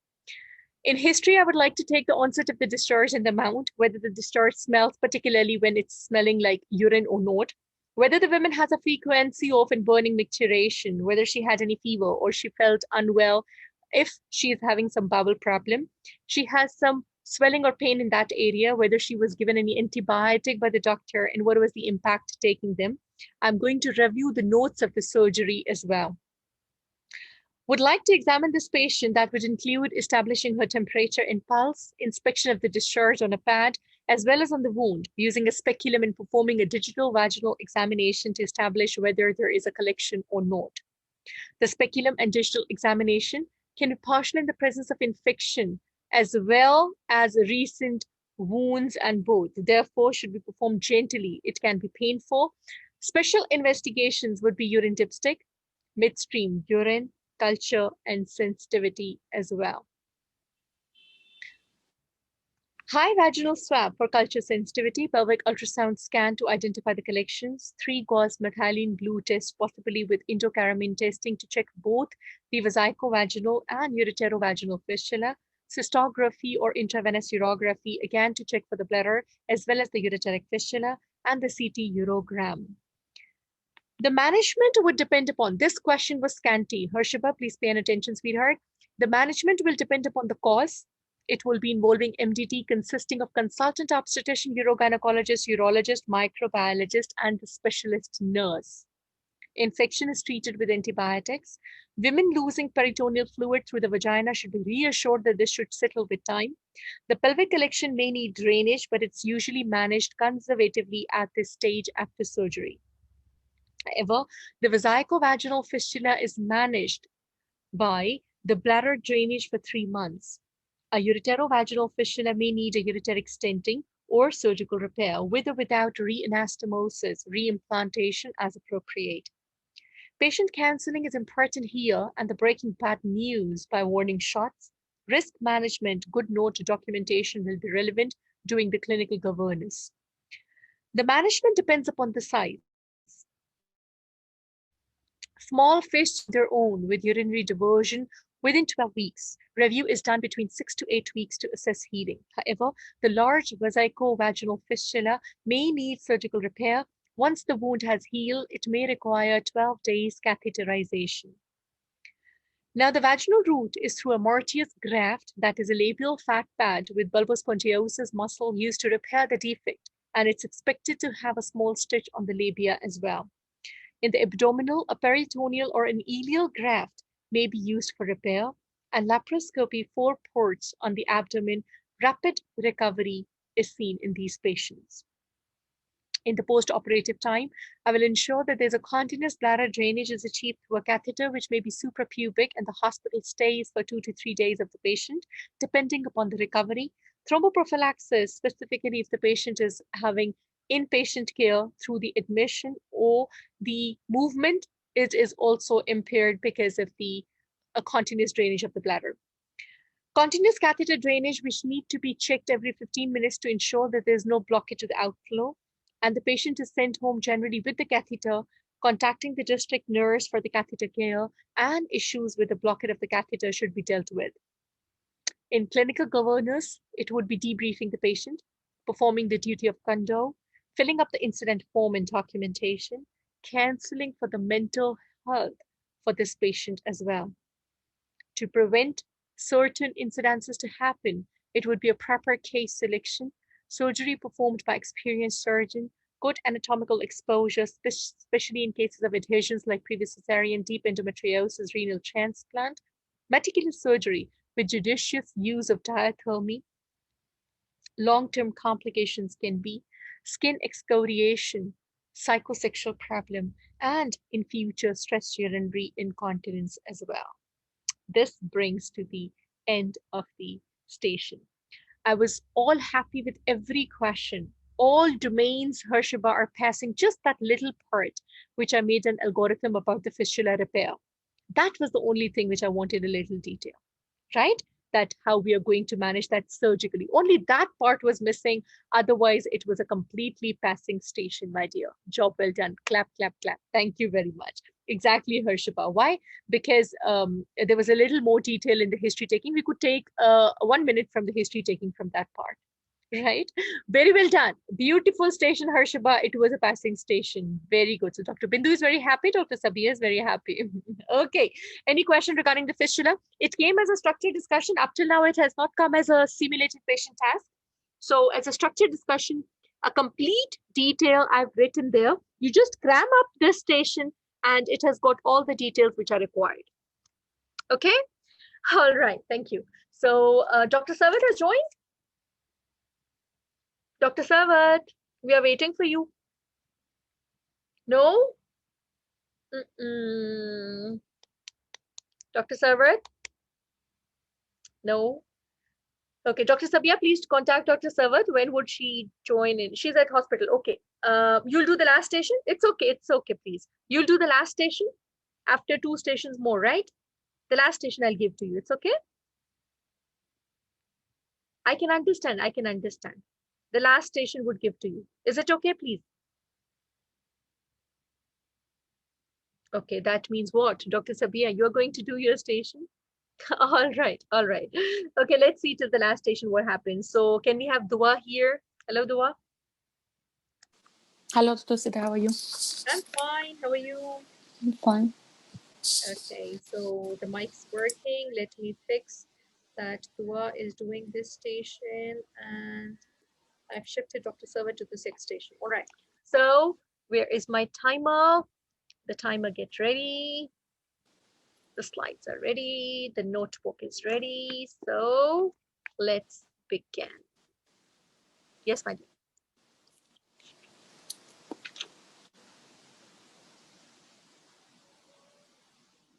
Okay, Dr. Sida, next. Hello? Yeah, I've changed that. Hello? Yes, yes, I can hear you. I've changed the Yeah. slide view.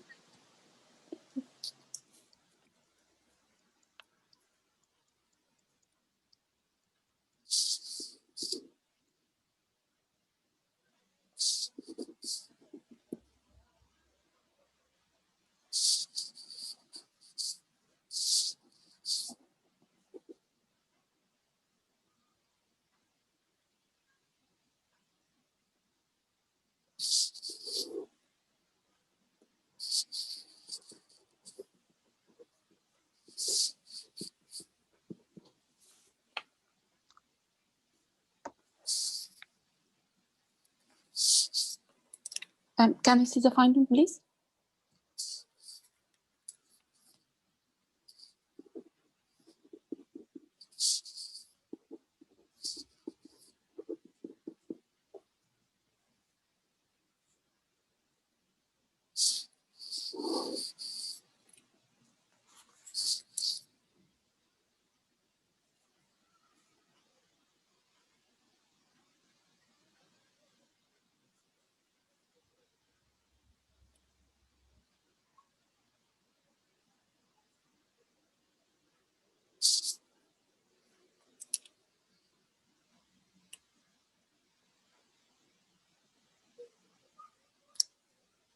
And Dr. Sida, sorry, what is the meaning of UV descent?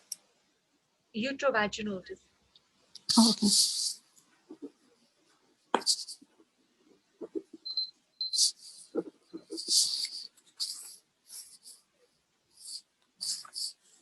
Thank you.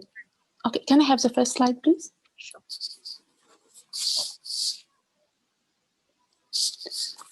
Hello, I am Dr. Dua, one of the doctors in the clinic today. Can I confirm your name and age, please? Yes, hi, doctor. I'm Amanda Rogers. I'm 56 years.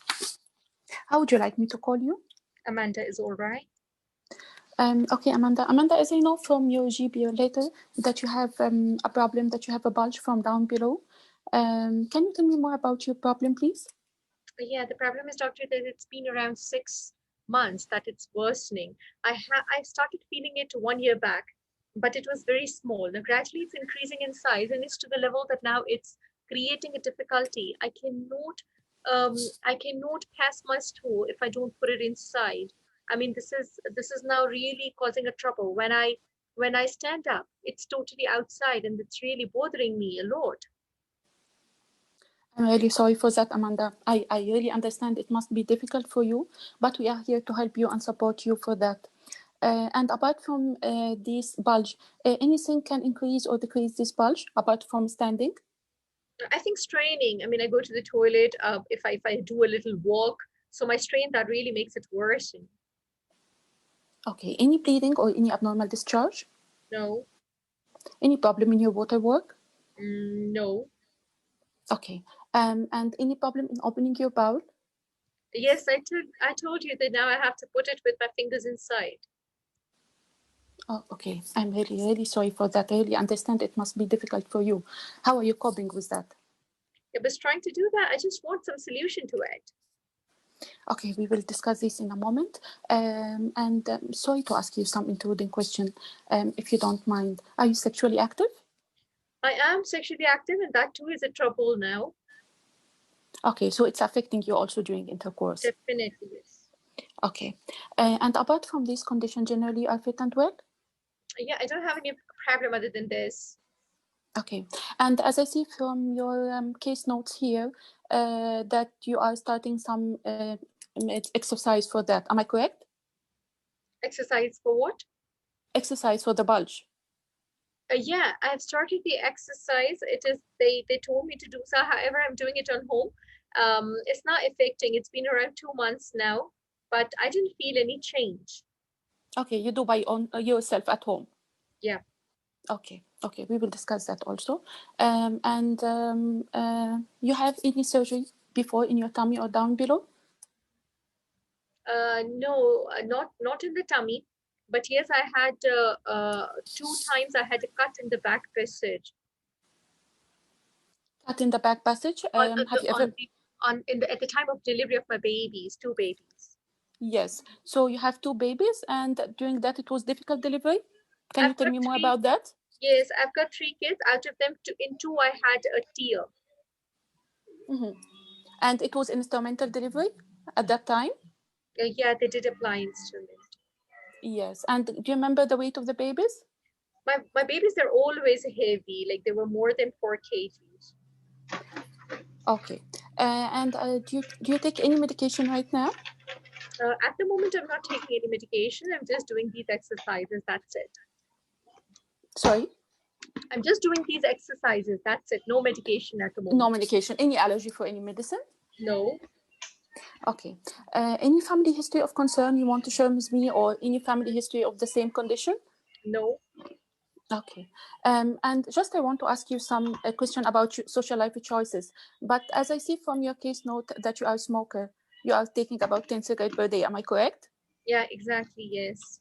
Okay. Amanda, if you don't mind, the smoking is not good for your health in general. And also it has some effect for your condition. If you don't mind, I can arrange appointment for you with a smoking cessation clinic. Is it okay for you? That's fine. Yeah, that's okay.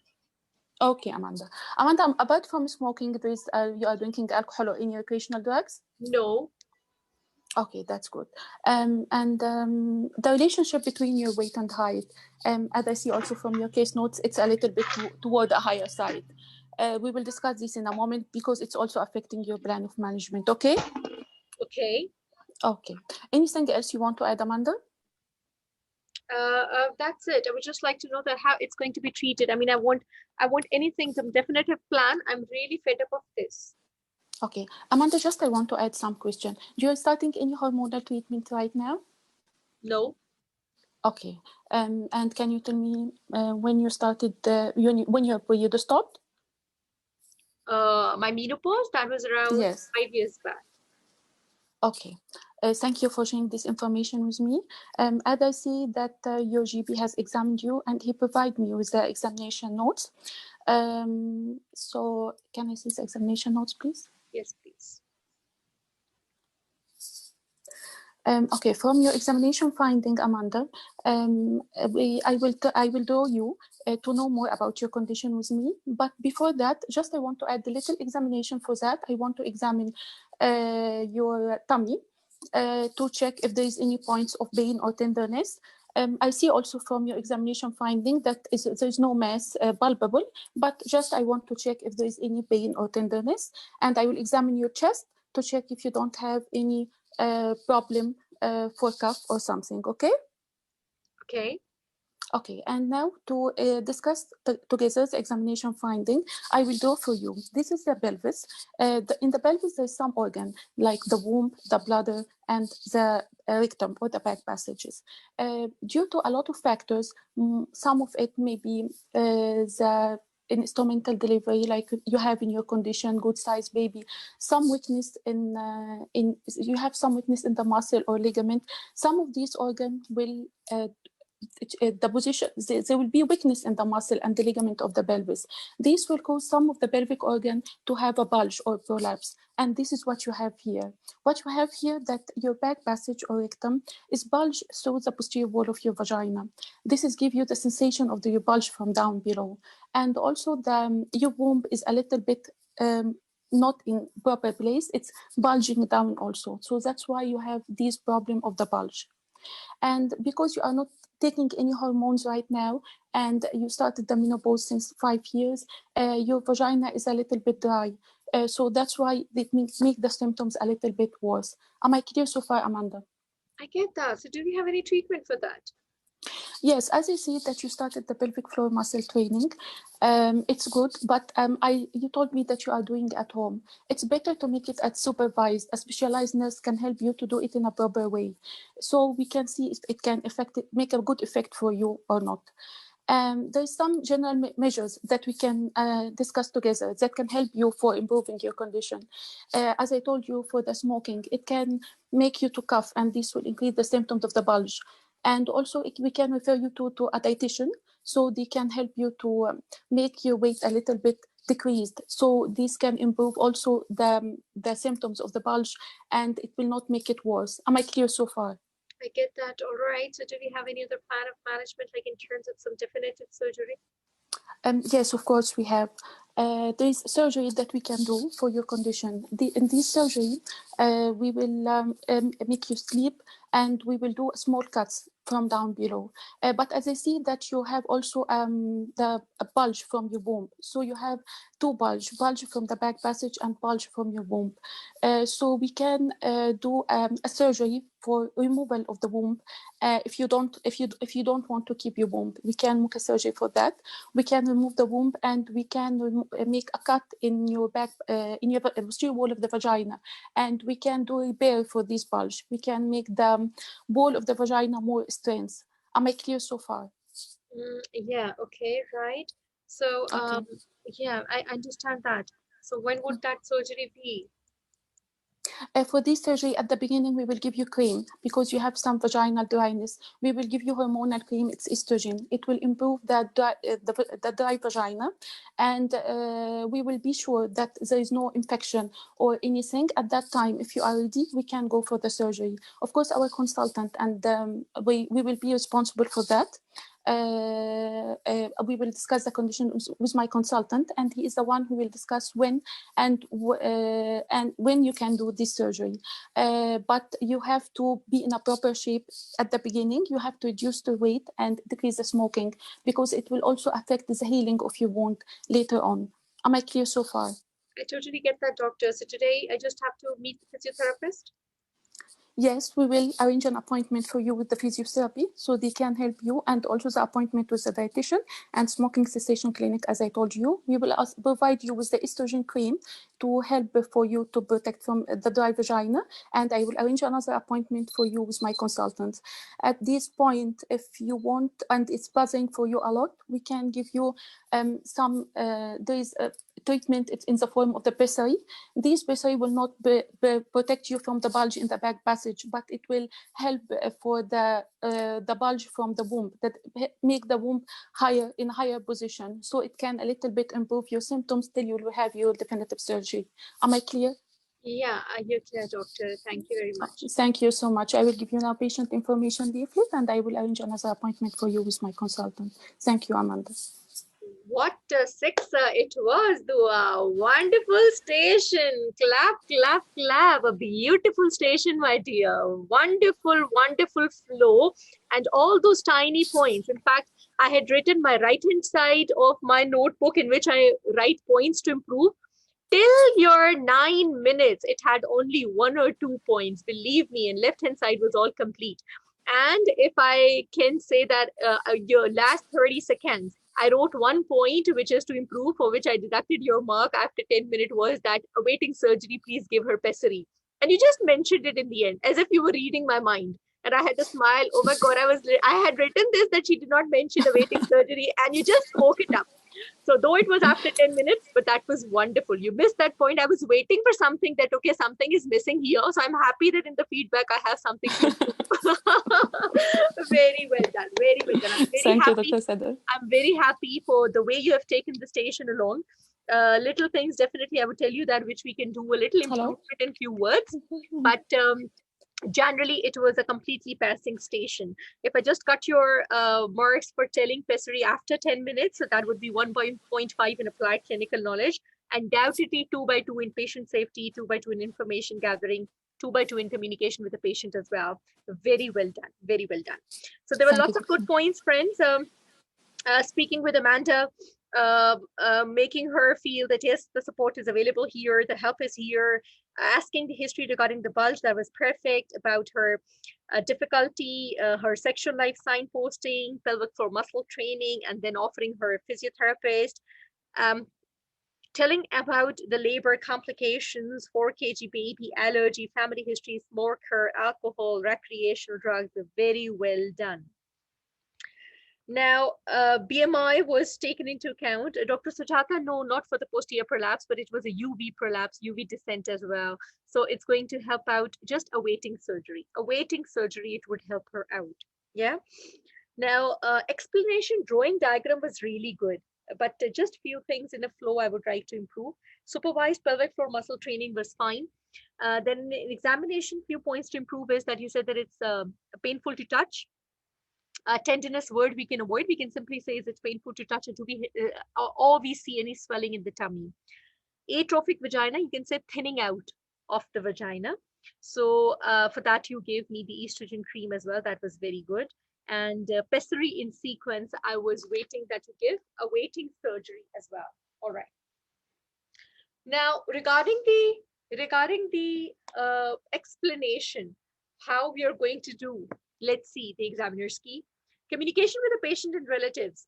Every point was superb. Dua, you're following the sequence the way I tell you that, yes, you have to talk to the patient and everything, whatever has been there. I'm really happy that you are practicing. So 2 by 2 in communication with the patient. I was very happy with your information gathering. 2 by 2 in the information gathering as well. Patient safety, it was a correct diagnosis.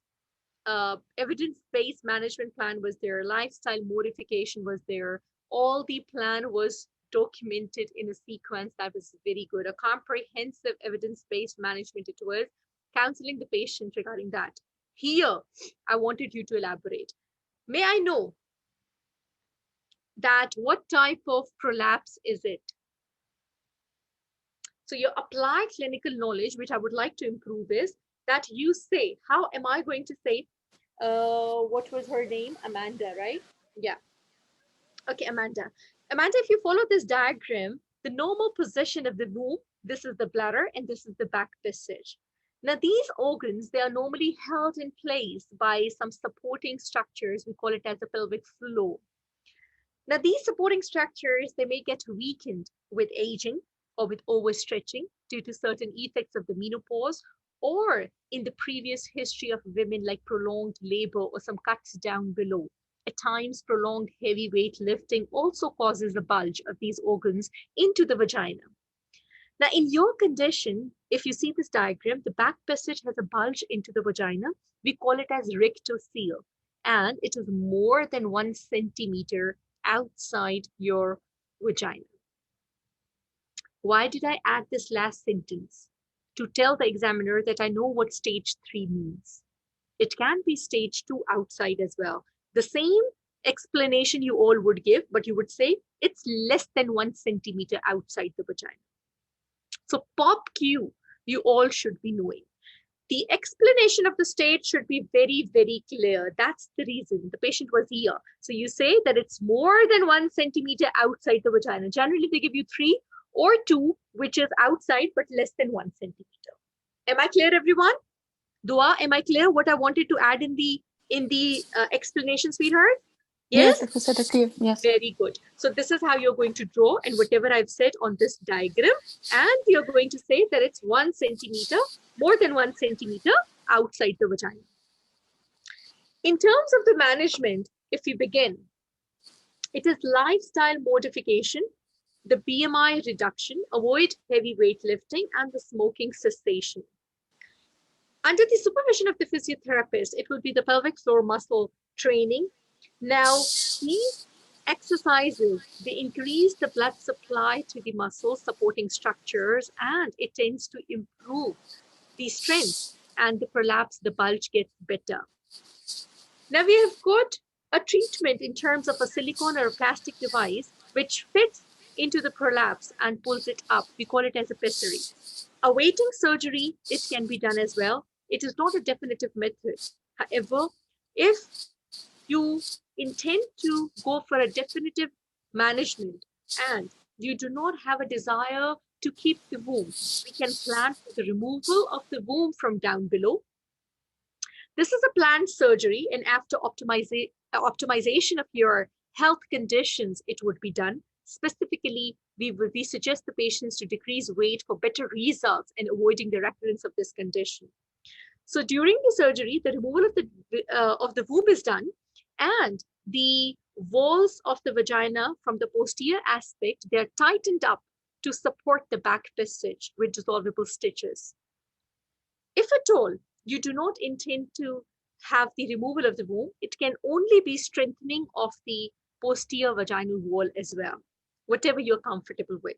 However, it would be done after we stabilize your condition.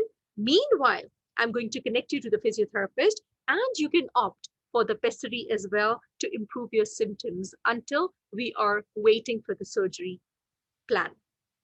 Am I clear, Amanda? So this would be the sequence for her. Give both the options, whatever she requires, and tell her what do we expect in this. Lifestyle modification, BMI reduction, avoiding heavy weightlifting, and smoking cessation. A perfect station dua. Introduction, agenda, information gathering, explaining the diagnosis. Just add a few points which I've told you. Stepwise management, addressing your concerns, mutually agreed plan, follow up. A clear, fast station. It was very, very happy with your presentation, Dua. Thank you very much. Thank you. Any questions regarding rectal seal? It was 2019 November exam station. Yes. Any question, please? Are you all clear about rectal seal? Yeah? Silence in the chat box. What does that mean? Is it clear that how the rectal seal would be presented? Okay, that's wonderful. Thank you. So let's go to Dr. Bindu station. Hello, Dr. Bindu. Yeah, hello, Dr. Sidra. Okay, so we have reached to the 5th station today. So 2 minutes are about to start. Let's see what do we have for Dr. Bindu. And I'm sure she's going to do great. Let's begin.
Yeah, can I see the first one? Sure. Yeah, thank you.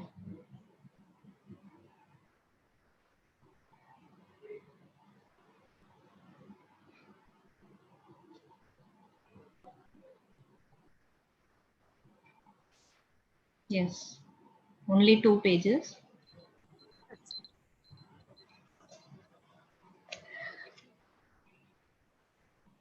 Can I start? Yeah. Let's begin. Okay. Hello, I'm Dr. Bindu, one of the doctors in the Urogynec clinic today. May I know your name and age, please? Yes, hi, doctor. Doctor, I'm Mrs. Catherine Spencer. I'm 60 years. Okay, how can I address you? Yeah, Catherine is all right. Okay, Catherine, I have come to know from your GP letter that you have a problem of a bulge down below for the past 4 months. And like, can I know more details about it so that I can discuss with you your options and management plan? Is it okay? Um, yes, doctor, actually, it's been around 4 months. Actually, around 10 years back, I had my removal of the womb because I was having some heavy periods when I was around 45, 46 years.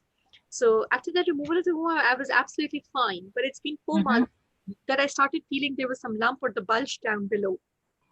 I was trying to cope with that on my own, but now Mhm. it's increasing to the level that I can feel it outside. So now that's really bothering me. I went to GP, I told him about my complaints, and he said that I have to do certain exercises to strengthen some supporting muscles, he said. I'm trying to do that. I'm watching on the YouTube, so lots of videos, but it's not affecting. Now, I've talked to my partner. He says that we are ready for the surgery. So please just plan the surgery for me. Yes, Catherine, I understand, really understand your concern. So definitely we'll discuss more about it. Before that, can I ask you some questions so to know more about your problem? Is Please, that yes. okay? Yeah, that's okay. Okay, so what are the, you said about the mass which is coming down for the past 4 months. Any conditions which increase the mass coming down? I think it's training, it's exercise. Mm-hmm. Yeah. Okay. So any bleeding or discharge or pain down below? No, Any problem with your waterworks? not exactly. No, Okay. Do you leak on cough or sneezing? no. Okay. And how many times do you go to the to go to pee? That's normal. I mean, I don't have any difficulty or problem with that. Okay. Any dryness down below? Not exactly, but because of this, now sex is a problem. I mean, I feel a little pain because of this bulge. Okay. So I definitely understand your concern. And do you need to? How is your bowel? How are your bowel movements? They're okay. Okay. So any treatment taken so far? Just exercises. Okay. Any test or investigations done? No investigations as such, but Mhm. no test. The GP didn't ask me to do so. Okay. Okay, Catherine. Can I know how many children you are having? Yeah, I have 3 kids. They're grown up. Mhm. Okay. And like when did you have menopause? Mm, uh, I just had a surgery, I told you, when I was like Yeah. 48. So, Yeah. So you are up to date with your smears? the screening I just had prior, so it was all fine. Okay. Any medical illness for which you are following with your GP? I'm all right. Okay. So apart from the surgery of removal of the womb, any other surgeries? No, Any history of allergies, no, drug allergy? no. Any history of taking any other tablets? No. Okay, Catherine. And how? What do you do for your living? Yeah, I work as a teacher. Whom do you live with, and how is the support system at home? I live with my partner and my kids, they are grown up as well. Support is fine. Okay. Are you aware of your weight to height ratio? Yeah, that is 30. Okay, Catherine. Do you smoke, drink, or pardon me, use any recreational drugs? Very occasionally. Okay, and thanks for sharing the information, Catherine. Anything else you want to add? That's it. Just tell me that what is going to be the plan for me. I just want to get rid of this complaints. Yes, Catherine. I would like to examine you in front of a chaperone, if you don't mind. I will do your general examination and your abdominal and pelvic examination. Is that all right? Yeah. Okay. Now, I have examined you, and I will be asking for certain tests also. Like I'll be asking for an ultrasound of your tummy, and to see for any masses, anything is there which is causing the bulge. And since you are not, and a urine sample for a routine testing. Okay. Okay. So yeah, so I have examined you, and there is no mass felt, and uh, like I can understand that you are having. Can I? You are having a vault prolapse. Are you aware of this condition, Catherine? Vault prolapse. No, I'm not. Okay, Catherine. It is that this happens when your top of your vagina or the wall has slipped down from its normal position and it is sagging down. It sometimes happen after removal of the womb. And since you are attained menopause, the muscles there are getting weakened with age. And this can happen in 12 in 100 women who have had a hysterectomy or a removal of the womb. Am I clear, I get Catherine? that, doctor. Okay, I get that, doctor. So, what is going to be the treatment? Okay, I can offer you a few options. Your GP has already asked you for the exercises and to reduce your weight. But the next, I will like to add on that you can you can continue with losing weight since you are little bit on the heavier side. You can minimize the lifting heavy things, and you should avoid straining at stools. Along with that, the pelvic muscle training, which is advised by your general practitioner, you should be continuing that. This will strengthen your muscles and improve your symptoms. And you can since your prolapse is of a second degree, we can directly, you need not have to go for surgery. We can offer you some thing else, so that if that is not working, we can go for a surgery. Is that okay for you? Okay. Yeah, so I can help you with a device which is made up of plastic or silicone, which is inserted into your vagina and which is left in place to support your vaginal walls and the pelvic organs. Uh, yeah, it is of two types. There is a support pessary and a space occupying pessary. Since you said you are sexually active, we can go for the support pessary, which is called the ring pessary. So I will have to try it and see whether it suits you. And you may require multiple visits for the same. And once it's suit you, you can this can be inserted, and later you can come for follow up and you can do it yourself. And this needs a regular follow-up to see that you do not develop any infection or any wound around the vagina. I can help you with a gel to insert the pessary. But that's So all right. So if I want some surgery, like I just don't want that I have to come again and again. I mean, I want to just finish up with this problem just in one go. yes, Catherine, I understand your concern. Since you want a surgery, I would like to refer you to a team of doctors, your urogynecologist, who is specialized in this kind of surgeries, and they will assess you depending upon your general condition and the sexual activity. They will suggest you the surgery. I can tell you that there are three kinds of surgery. Can I go ahead? Yeah, please tell me. Okay, so one is that one surgery is through the vagina and the other is through your tummy. Through the vagina, we will be putting a cut in the vagina, and we will be fixing the top of the vagina to a firm structure or the ligament in the pelvis. And this does not involve a cut in your tummy. And the other one through the tummy, the vagina is through a cut in the tummy. Your vagina is fixed to the in back due to a structure in the firm tissue at the end of the spine, with a structure with a firm with a mesh, which we called it, or a tape.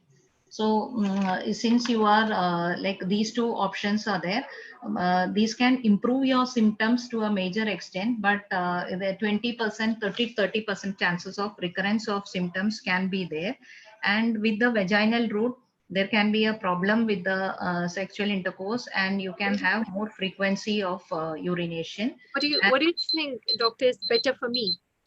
Yeah, so for you, the tummy route might be better. You can choose. You can go to the multidisciplinary team, that a team of doctors, and they will assess you and say what is suitable for you.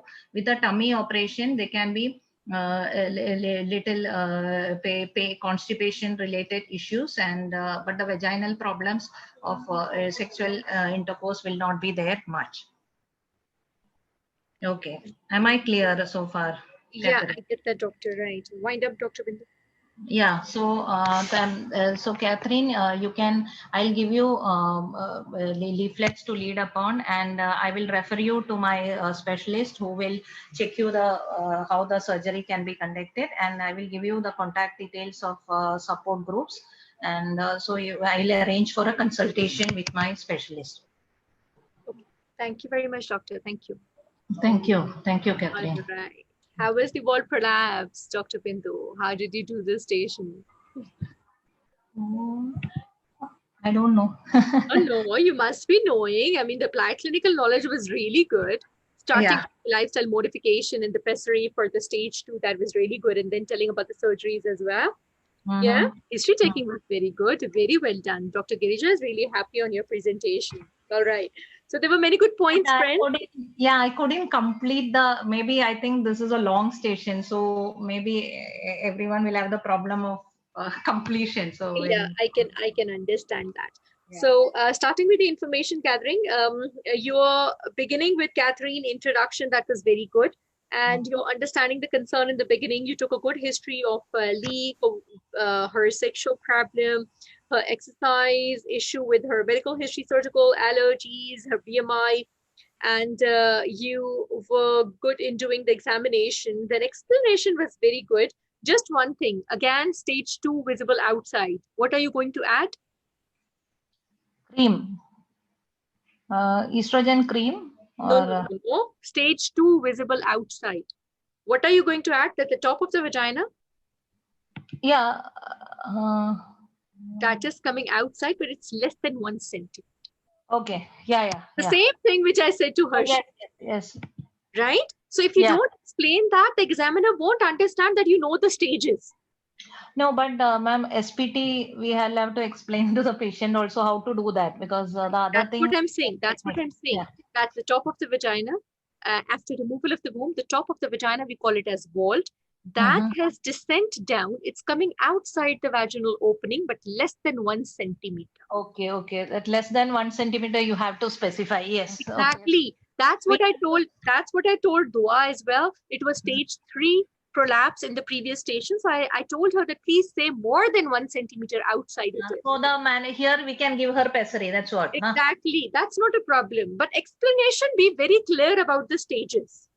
Yeah, okay? I understood that, and that's why I added pessary if she is willing, but I couldn't explain. Thank you. Okay.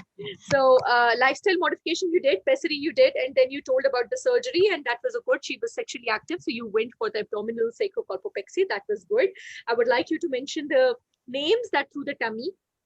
A few points which I would like to improve is that you said we have got 3 surgeries, 1 through vagina, 1 through tummy. So you have to say we've got 3 surgeries, 1 through tummy. I wanted to explain about the colpoclysis also, but then I immediately struck to me that she is sexually active. No. You will touch this point and you will say that it's not suitable in your condition. Yeah. So like applied clinical knowledge, right? So what you will say is that we've got 3 surgeries, 1 through the tummy route and 2 through the vaginal route. Yes. Okay. And one more thing before I go to the examiner's key, please. Somewhere in the end, in the last 1 minute, Dr. Bindu, you said that these are the surgeries. Your better would be the tummy one. However, you can go to the MDT and you can discuss with them. You're already in the Urogynae clinic. Okay. Okay. So what you're going to say is that My consultant. You're not going to say it's better for you. What you're going to reply in such questions is that I can understand the concern. Yes. What was her name? Catherine. I can understand the concern, Catherine. Generally, in women who are sexually active, we prefer the tummy root surgery because it does not affect their sexual life. However, my consultant is going to decide what is the best surgery for you, and that would be communicated to you in detail. Yeah. So don't send her to MDT. You're already in the clinic. You're at the right place to decide. Yes. Got it? So that part you have to just avoid saying that you are sending her somewhere else. She is at the right place to discuss about the surgery. So I have to say I'll fix up an appointment with the consultant, and the details of the surgery would be discussed with you. And one more thing which I have to tell everyone, please, if any patient says that what suits me best, never say it suits you best. Always say women with these conditions, we prefer this. Because any complication occurs, they just catch your words and they say, you said it's best for me. So you have to tell her that what evidence shows for such women. Always use these words for a patient's safety. So communication with the patient was very good, and the flow was, from the beginning, it was a little fumbling, but gradually you just pick up the pace, and that was fine. You did check my understanding. You were taking me along. It was very good. Information gathering was 2 by 2. All the information gathering regarding the prolapse you did take in the examination as well. It was a correct diagnosis, explanation, evidence-based management plan. You did address the BMI as well. Pessary and the surgical options, it was a mutually agreed plan. It was a comprehensive evidence-based knowledge, and it was a safe management plan that you plan a pessary now, and then we can plan a surgery as well. So when I'll come to the surgical method, I would say that after the lifestyle modification, we have the plan of the pessary, which is a silicone or a plastic device, which can pull up this bulge and can ease up your symptoms. However, for a definitive management, we have got a surgery. In surgery, we have got one surgery through the tummy root and others through the vaginal route. Through the tummy route, it has a lowest rate of the recurrence, and it does not affect the sexual activity. It does not cause sexual intercourse pain, and it is a better surgery in terms of the success rate. However, the patients who have previous surgeries will prefer the vaginal route, in which it is attached to one of the ligament on the right side. However, it can cause the sexual discomfort in future. When you'll come to the wall prolapse management, always begin with lifestyle modification, connecting her to the dietitian and the weight loss program, avoiding heavy weightlifting and the smoking cessation, connecting to the physiotherapist for the pelvic floor muscle training, and telling her about the pessary plan first, if at all she requires definitive management. One through the tummy route, and you're going to say that we have the third surgery in which we seal the vaginal opening. However, this is not suitable in your condition. That's it. So you name it, and you don't go into detail because she's sexually active. Why are you going to name it? Because this is your applied clinical knowledge. So you'll tell about the tummy surgery, you will tell about the vaginal, both surgeries, and come back to the tummy surgery. Why? Because this suits her best, because she is sexually active patient. All of you, are you clear about the wall prolapse management, how we will go in a sequence?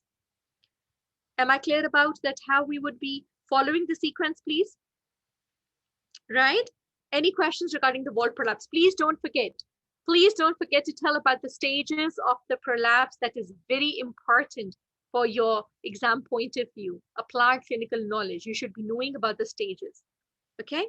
So introduction, agenda, information gathering, explaining the diagnosis, stepwise management plan, addressing the concerns, mutually agreed plan, and a follow-up. So if I look at the domains, 2 by 2 in patient safety, 2 by 2 in information gathering, 2 by 2 in communication with the patient, 1.2, a little more than borderline, less than passing in the applied clinical knowledge, just not to mention the complete last things.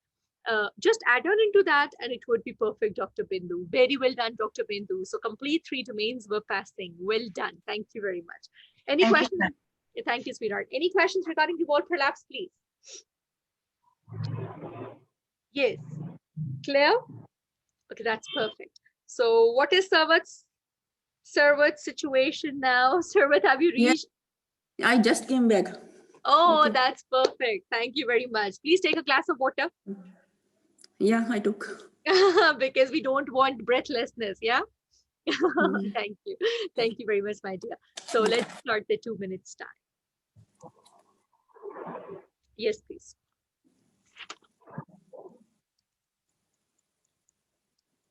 Okay.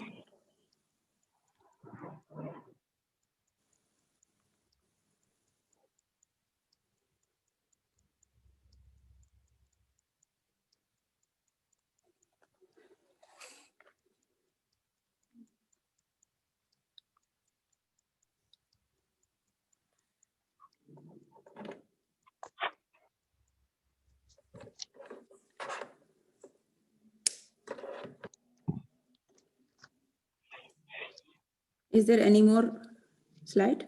That's it, my dear. Okay.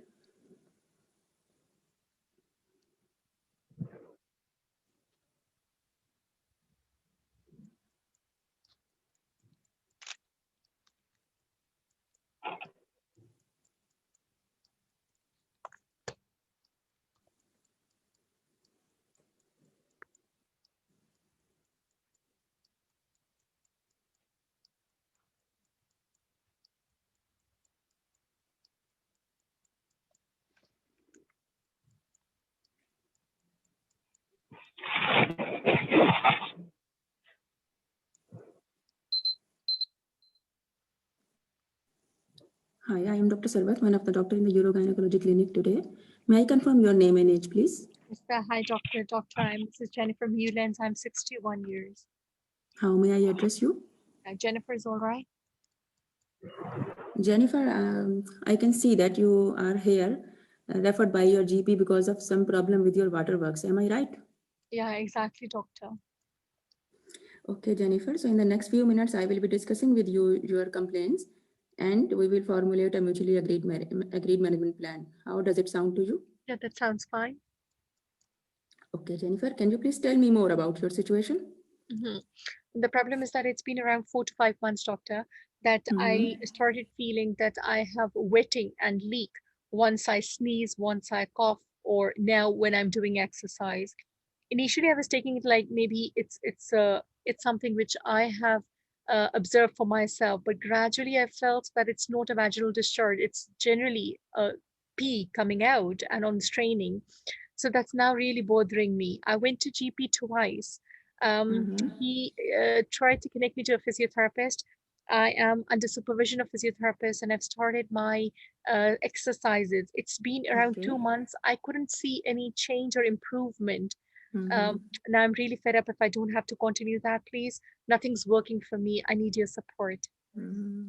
Yes, Jennifer, I am here to support you. I can see that you are really worried about your problem. I will definitely help you for that.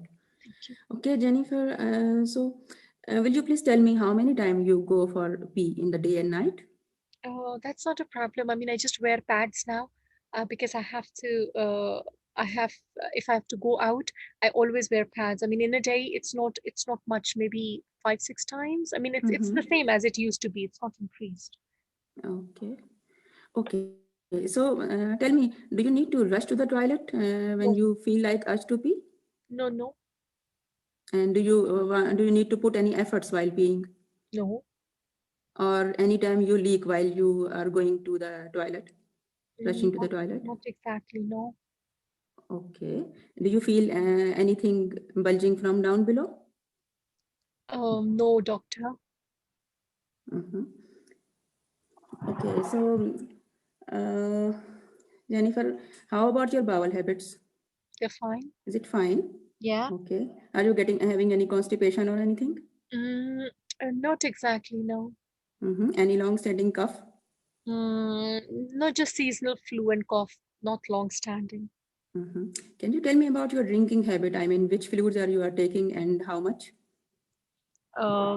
Fluids, generally I take everything. I mean, I'm in habit of taking tea, coffee, but little one. I mean, I'm not addicted to anything. Okay. Okay. And You told me that it's affecting your life a lot. A lot, yes. Mhm. Okay, Jennifer. So, are you aware of your height to weight ratio? 31. Okay, and you told me you have done only exercises. Other than that, you have not taken any treatment for that, right? No, no. Okay. Okay, can you tell me, have you got children? Have you ever got pregnant? I've got 3 kids, yes. I always Mm-hmm. have a very long labors. Mm-hmm. And you had normal vaginal deliveries? Thrice of them, yes. Okay. Were there any use of instruments during the deliveries? Not instruments, but I was like for days and days. I mean, 2 days, my labor used to continue. Mm-hmm. Okay. And were your babies of the bigger size or what? Yeah, Okay. So you are 61 now. So when was your last periods? How long back? menopause I had around 50 years when I was at the age of 50 years. Mm-hmm. Or have you taken any hormone replacement therapy? No, not required. Mm-hmm. Okay. Okay. And have you got any other medical problem? Are you seeing your GP for No, anything? no, Diabetes, hypertension, no, or any other thing? Okay. Any family history of concern that you want to share with me? nothing. Mhm. Okay. And do you smoke, drink, or take recreational drugs? I'm an occasional smoker. Otherwise, I don't drink. Mhm. Have you got any allergies No, doctor. or any medicine you are taking, like water tablets or anything? Nothing like that. Okay. And what about your support at home? That's fine. My partner is really worried about my condition. Kids too, they're very caring. And do you work also? I used to work. Now I'm taking a break. So what was your nature of work? Yeah, I'm actually a coach at the gym. Okay. Okay, Jennifer, thank you very much for the information. Anything you would like to add? And that's it, please. Tell me that how the things would be. I mean, what is going to be the solution to this problem? Yeah, sure, Jennifer. So for a while, I will try to examine you in the presence of chaperone. I will just check your general health, like your blood pressure, your tummy examination for any mass or any areas, and your height to weight ratio. You told me it is 31, and just I will auscultate your chest, and and from down I will have to check with the speculum to see, and I will ask you to cuff to see any leak with the cuff and the strength of your muscles from down. And I will see any if there is any changes because you are already menopausal, if there are any changes in the skin down below. Is it okay with you? That's absolutely okay. Okay, Jennifer. So what is the condition am I having, doctor? Yeah, Jennifer, the condition you are having is actually, it is called a stress urinary incontinence. This is when you leak urine accidentally, like when you are coughing or sneezing or heavy weight lifting. I'm a very happy-go-lucky person, doctor. I do not have any stress. No, I mean by taking by coughing or sneezing or by any exercise, by these things when the pressure inside your tummy rises. So because of that, when the urine leak is there, this is called stress urinary incontinence. Oh, okay. Okay, right. Okay, so it is because your I will explain you by drawing a picture here. Your bladder, which collect the urine, and the pipe which is going from the bladder down, which drains the urine, it is supported by the muscles from the sides that is attached to the pelvis. That is called pelvic floor. So by the childbirth and after when your period has stopped, the hormone deficiency because of this reason and many other things, this pelvic floor become weak. So the support goes for your bladder and the pipe that is draining the urine. So because of that reason, when you are coughing or sneezing or doing exercise, so this neck of the bladder and water pipe cannot remain closed and the urine leaks. I get that right. So what is the solution to this? Yes, Jennifer, I will discuss with you. The first thing is the management options are the conservative measures like lifestyle changes, pelvic floor muscle training, which you are already doing. Lifestyle changes that include like looking at how much fluid you are drinking, as you explained to me, just to drink 1.5 to 2 liter of water and reducing the caffeinated drinks. And your weight is slightly on the higher side. If you would try a little bit to make it lose weight, Okay, the BMI is 31, so this will also be helpful. The pelvic floor muscle training is very good. You are doing under the physiotherapist guide. It should be done at least for 12 weeks so you can see the effect of that. Okay, Jennifer? Okay. And with that, if they are not working for 12 weeks, and then we will go for the other thing, surgical options. Do you want me to discuss the surgical options with you? Yes, please. Yes, please. Okay, so surgical options, I will just give you name first and I will go one by one for this. First one, the operation is called colposuspension. The other one is called rectusfacial sling, that is autologous, and the second and third one is mesh. So now I will explain to you. Okay, so before if you don't want to go for surgical procedure, there is another thing that is called a bulking agent that is injected inside around your urine pipe to support it. Okay, so now coming to the colposuspension, the first procedure, I will draw it for you here. See, this is the bladder and this is the urine pipe. So it includes lifting up the tissue, this around the urine pipe and neck of the bladder, and suspend it in the lifted position using the synthetic stitches. Okay, so this is done by the stitches that may dissolve or may stay there. It is done under the complete sleep. You will be sleeping general anesthesia. You will need to stay in the hospital for 1 to 2 days. There will be it is done by a cut in your lower tummy, or it can be done by the keyhole surgery also. In terms of the recovery, it is take around 6 weeks, and there is success like 70 out of 100 patients are symptom free during 1 to 5 years. Okay, Jennifer? I get that right. So Okay. if I don't want to go for a surgery, I mean, do we have any other treatment? Like I was asking GP to give me some medication. Yeah, Jennifer, that I will tell you, but can I describe you all the surgical treatment first, or you want to go for medical? Tell me about the medicine. Yes, medicine. Yeah, there is one medicine that is called deloxetine that can be given for the stress urinary incontinence. Okay. Okay. Okay. What do you think is better option for me, to go for the medication or have a surgery, please? Actually, deloxetine and the first treatment are advisable are the surgical ones. So, but if you are unfit for surgery, or if there are things that you cannot go for surgery in any case, then they are going for the medication. And That out is of all the deloxetine. surgeries you have named, I mean, what suits me best? The most success rate is with this, and usually the success rate by these are for all of them are equal.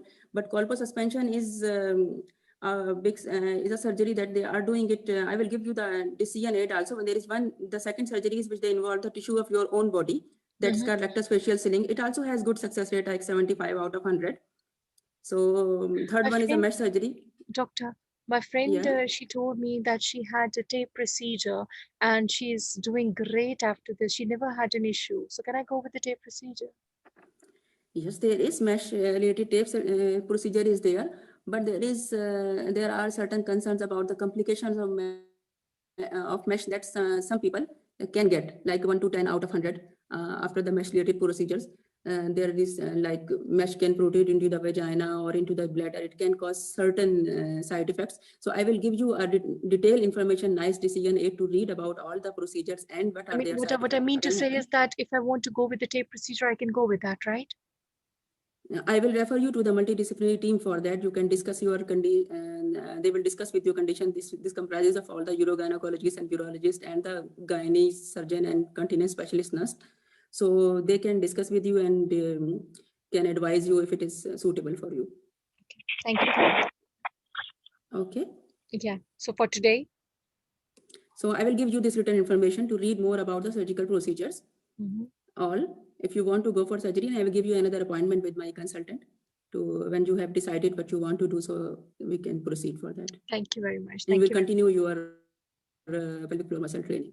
Okay, all right. Okay. Thank you very much. Thank you very Thank much. you very much, sir. Despite being busy, despite being committed, thank you very much for doing a wonderful station. How did the station go? How did you feel doing a station? I felt like I am short of time. I should be a little bit faster. Okay. And Dr. Sabia is so happy doing station. Dr. Sabia, why? Because she rescued you, right? Yeah, that's why you're very happy. Don't be very happy. I'm going to catch you soon. Okay, right, Savat. And anything else, Savat, you felt during the station that you were having a little difficulty in that area? Yeah, when you were asking that mesh surgery, I should go, I should not Exactly, go. I was like, exactly. I I could, cannot and stop that, you, but I. yeah, that's the only reason that I asked this question. I wanted a very confident answer in it. Anybody would like to answer? Anybody would like to answer when I said that, can I go with the tape procedure? My friend, she had a wonderful response to that tape procedure. What was the ideal answer I was expecting? Uh, yeah, so mesh as a first line of treatment is not advised as of now, according to the new recommendations. So we would like to, what she mentioned like she will be referred to a multidisciplinary team where they will Because decide. she was not listening to your station. She just came back from hospital. Had she been listening to the station previously, she would not have referred to MDT, yeah? Yeah, And yes, yes. What are you going to say instead of that MDT? team of doctors Okay, that's fine. And Consultant. and yeah, person. again, my question is very straightforward to all of you, please. In exam, if the patient asks for a tape surgery, what would be the answer? Examiner wants to listen to this answer from all of you. Thank you very much, Fawzia. I really love you for this answer. You have to be very sure, because if Mrs. Jennifer, never say outrightly no, right? Sarvat, what do we have to say? Jennifer, at the moment, I really respect your concern and your desire to go for the tape procedures because of some untoward complications of these procedures. It is on a hold at the moment, and it's only being done because of the research purposes. We have other procedures which are equally effective and has better results. For that, I'm going to connect you to my consultant and we'll decide accordingly. Am I clear, everyone? You're not going to say that it would be decided. It's absolutely on the hold up till date. I mean, till today, right? That It I is not didn't being, know at all. yeah. So what you are going to say is that it's only being done for the research purpose and audit. That's it. And that too after consent if the patient agrees that it's being done for the research. Other than that, it's not being done for the routine.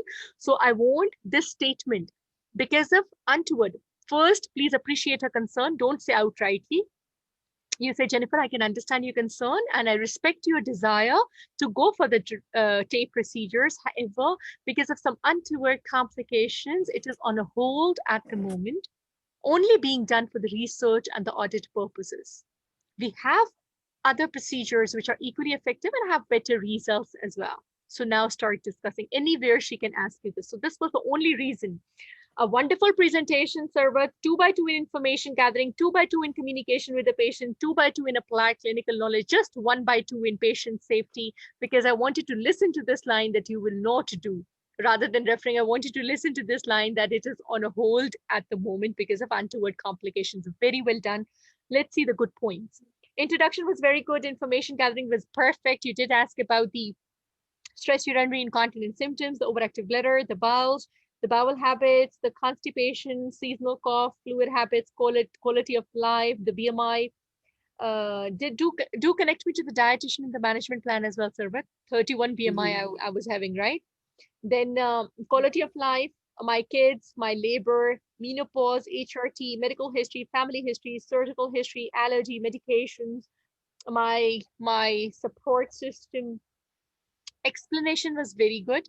I would like to improve a little with the diagram. Just polish. The concept was perfect, Dr. Sava. Just would like to improve a little on the diagram. We'll just do that in a bit. And then you did draw a diagram. You were very well versed about the surgeries. But if you start explaining all the three surgeries, it would be a little time. Explain the one which is generally done, which is birch corpus suspension. Then you can just name the others. If the need would arise, I'll tell in detail. This line you can speak up. Just two things, please. SUI. SUI, try to avoid the stress urinary incontinence speaking in the beginning as a diagnosis.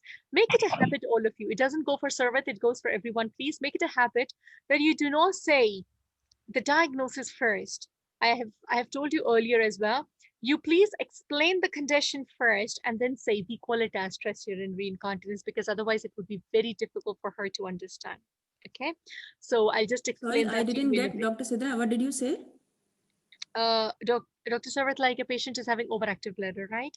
So one way is that you say that the condition you're having, Jennifer, is overactive bladder, which means, and you start explaining. The other is that you explain that to the patient that when a person regularly gets a sudden or a compelling need or desire to pass urine, and this sensation is difficult to put off, we call it as overactive bladder. So ideal way in exam is explain and then name, rather than name and explain. Because when you name it and you don't explain it immediately, the role player shakes heads and says, oh my God, what is this? So don't give that opportunity just to waste your few time and, start fumbling. So it's better that you say, so according to your history and examination, so explain the condition, and the last line should be, we call it as. So that would be in stress urinary incontinence as well. So let me draw it for you here so that I can tell you that how I would be doing. One more thing is there. Bulking agents, Dr. Sarvat, bulking agents, we say that it is a glue-like substances which provide bulk to the muscles surrounding the water pipe and improve the support. So we call it as bulking agents, okay? Glue-like substances, my dear, all right? So communication with the patient and the relatives, that was very good. I give you 2 by 2. I was understanding the condition. A little improvement I'll do on the explanation. I'll just do it on in the applied clinical knowledge slide. History of presenting illness was good. All the history taking, all the parts of the history was very good. And I was very happy with your attentive listening, like repeating the thing. So those sounds were really reassuring for me as a patient that you are an attentive listener as a doctor. So the only thing which I would like to deduct in patient safety is that when I asked about the TVT, just tell that it's on a hold. So that statement would make you pass in patient safety. Applied clinical knowledge was fine. Now I'll come to the explanation. Remember that it's a history-based diagnosis. So what I'm going to do is that her name was Jennifer. So Jennifer, if I draw this diagram for you,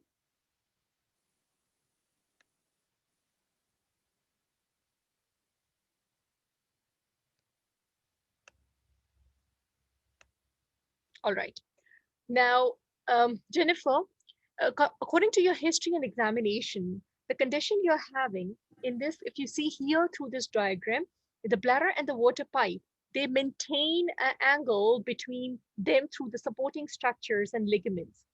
When these supporting structures, they become weakened because of menopause, it can be aging, it can be prolonged labor, some instrumental births, in some women, cuts down below, this angle gets distorted and becomes straightened up. And what happens is that the slight pressure from outside to the bladder in terms of cough, in terms of sneeze or heavy weight lifting, there's a leak from down below, and we call it as stress urinary incontinence. Isn't it easy to understand now? Why am I in habit of doing this? Because when I'll come to the management plan, I'll use the same diagram, Sarvat, and I'll say that what we do is that we pull up the water pipe and restore this angle to improve the symptoms. Got it, everyone? Yeah? Yes. So this is if you're going to do your stress urinary incontinence explanation like this, she won't be having confusion. So basically it is a strain from outside on the bladder, and because of distorting this angle, because of certain conditions, we call it as stress urinary incontinence. And from here, your half of the job in your management would also be done. So it would be easy for you guys to manage, because this is what you have to use, that it's going to be upward pulling of this water pipe and maintaining the angle. Okay. Now, you'll begin with the first line investigation. I loved your examination sequence. That was perfect. The way you said the chest examination, the pelvic floor muscle tone, that was really very good, Dr. Savat. Then please connect her to the dietitian and the weight loss program, because the BMI, that is going to help her if she reduces weight. 8 contractions 3 times a day for 3 months, it has to be. And if it doesn't work, it's going to be a team of doctors review. Don't forget that surgeries are always after the team of doctors review. And we are going to decide for the colpus suspension, the sling procedures, and the glue-like substances which provide bulk in the surrounding supporting structures of the water pipe. When we come to the colpus suspension, you were absolutely right that this is better. And what we do is that with the help of a surgery and a stitch, we pull up the water pipe and we maintain and restore the same angle, and the symptoms, they are improved.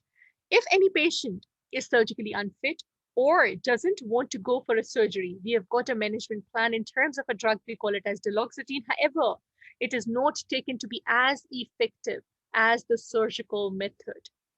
Are you okay with the surgery?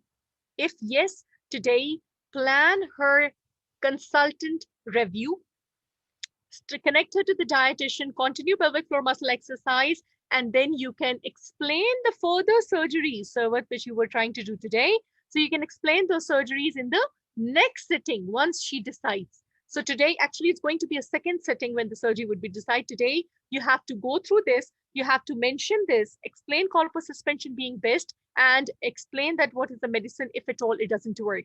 I had to prompt you on telling the medication. If you don't tell it, your applied clinical knowledge doesn't complete, right? So you have to tell this and say that this is for those who are surgically unfit or who decline surgery, right? So this completes your stress urinary incontinence introduction agenda, information gathering, explaining the diagnosis the way I've told you, make a diagram, stepwise management plan. It is a concern, mutually agreed plan it would be, and then do a follow-up. Very well done, very well done. So only patient safety for 1 point, I'm deducting your score. Otherwise, it was completely passing domain, all the 3 rest. Thank you. Harshaba has a question here. Do we explain the components of the examination like PA, PS? PA, PS as in Harshaba? Open up your mic, didn't get your question, yeah? Like chest auscultation and per abdominal and No, perspective. what did she do? She told me that what specifically she has to see in the stress urinary incontinence. So it is not going to be in everywhere, but here specifically, in fact, when she said that I'm going to ask you to cough to see that there's a leak. So that was really good. So she was very sound in that, what in stress urinary incontinence we do. If all these things of chest auscultation, you will say, for example, in overactive bladder, that doesn't make sense. What do you want to see? So you don't have to say that in every case, but here it was spot on according to the situation. So the flow was very good. This is what you do head to toe in stress urinary incontinence. So that adds on to score, but that's not required in the overactive bladder because it has nothing to do with the chest symptoms, right? Yeah. Yeah. Okay, thank you. Right. Thank So you. very well done. Thank you, Dr. Bindu. Savat, any question, my dear? All of you, please, any question regarding the station? Thank you, Dr. Dr. Shidhar. Sidhya, Well I have 2 questions. Please, Okay. Dr. Bindu, yes. Yeah, sorry if I'm not contradicting you because yesterday I had a look in the what you say RCOG page also about the mesh safety alert.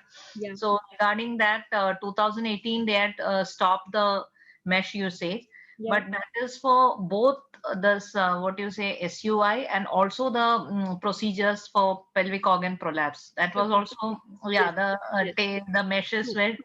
Then after that, they wrote a letter to trust to extend the period of high vigilance restriction. That means you can use the mesh until the following conditions are met. They have clearly written that if they are appropriately trained and they should report to the database, register should be maintained, you should report the complications and accreditation of specialists for SUI mesh procedures. That's what they are saying. I don't know because I don't work in UK, but no. I'll tell you what you're going to say in exam. All these things have been made, and it's always written once it's mesh surgery is being done at the moment. They write that it's being for the research purpose, because if they don't do it, Dr. Bindu, at the moment, how are they going to collect the data? Okay. So it is not being done for the treatment or therapeutic purpose. It is only being done for those which are going to have a long-term follow-up. So that's why what I said, Elaine, that it is on a hold at the moment, only because of research and audit purposes it is being done. So this is one line which you still date, it is only for this reason. That's why this register and all thing. See, if they totally stop it and if they don't do it, how are they going to learn that what is now the follow-up with the change of the thing mesh they have now done, right? Exactly. So that is the reason. As a rule, if anybody in the clinic says that I want it, it is not a routine now. Okay, it is not a routine. So you should be very sure. She insists, as in this case, she insisted that her like friend had done, and if she insists that she wants That's a right. surgery. Yeah, that's why what I said was that you were going to say that it's going to be on a research and the audit purpose. You Okay. said that it's absolutely okay, doctor. So then you're Okay. going to fix for the consultant. But you should be sure that what you have to speak up for Yeah. your patients. Yeah, got it. Okay, got it? Okay, thank you. Second question, you had two questions. Yeah, I was regarding the same also, because here in wall prolapse also we are using the mesh for that abdominal thing. So Yeah. any surgery, so what we should say? Should we say the mesh tape, or we should say? We say with the help of a supporting structure, it's pulled up and attached to the back of the prominent bone in your back. We call it as sacrum. Okay, so we will not mention tape or mesh. We will mention supporting structure. Yes. Yeah, that was the second question. Yeah. Thank you. Thank you. Thank you very much. Any other question, friends? So we had to do two more stations today. One was bladder pain syndrome, and the other is urodynamic investigation charts, structure discussion we had. And because Dalia messaged me and Jyoti also messaged me that they have to pen.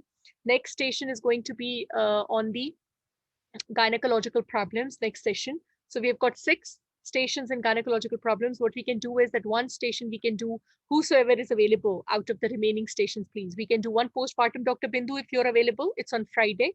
The date I can. But what stations are left, that will help me to study better. if you see Dua has posted the picture that these stations were done in this postpartum, and I listed the others as well. 3 or 4 are left, so out of them I'm going to give you one. Okay? Sure. All right. Okay. Thank so you. What we are going to have is that in gynae station we'll cover up Dr. Bindu's station from the postpartum, which was one remaining. 2 urogynecology stations now we'll cover up in the next after gynae station, please. I would like Jyoti and Dalia to get connected to me to tell their availability, please, so that I can arrange and I can have these stations from urogyne. Okay. Thank you very much. So from gynecological problems, friends, remember that introduction, agenda, history taking would be the same.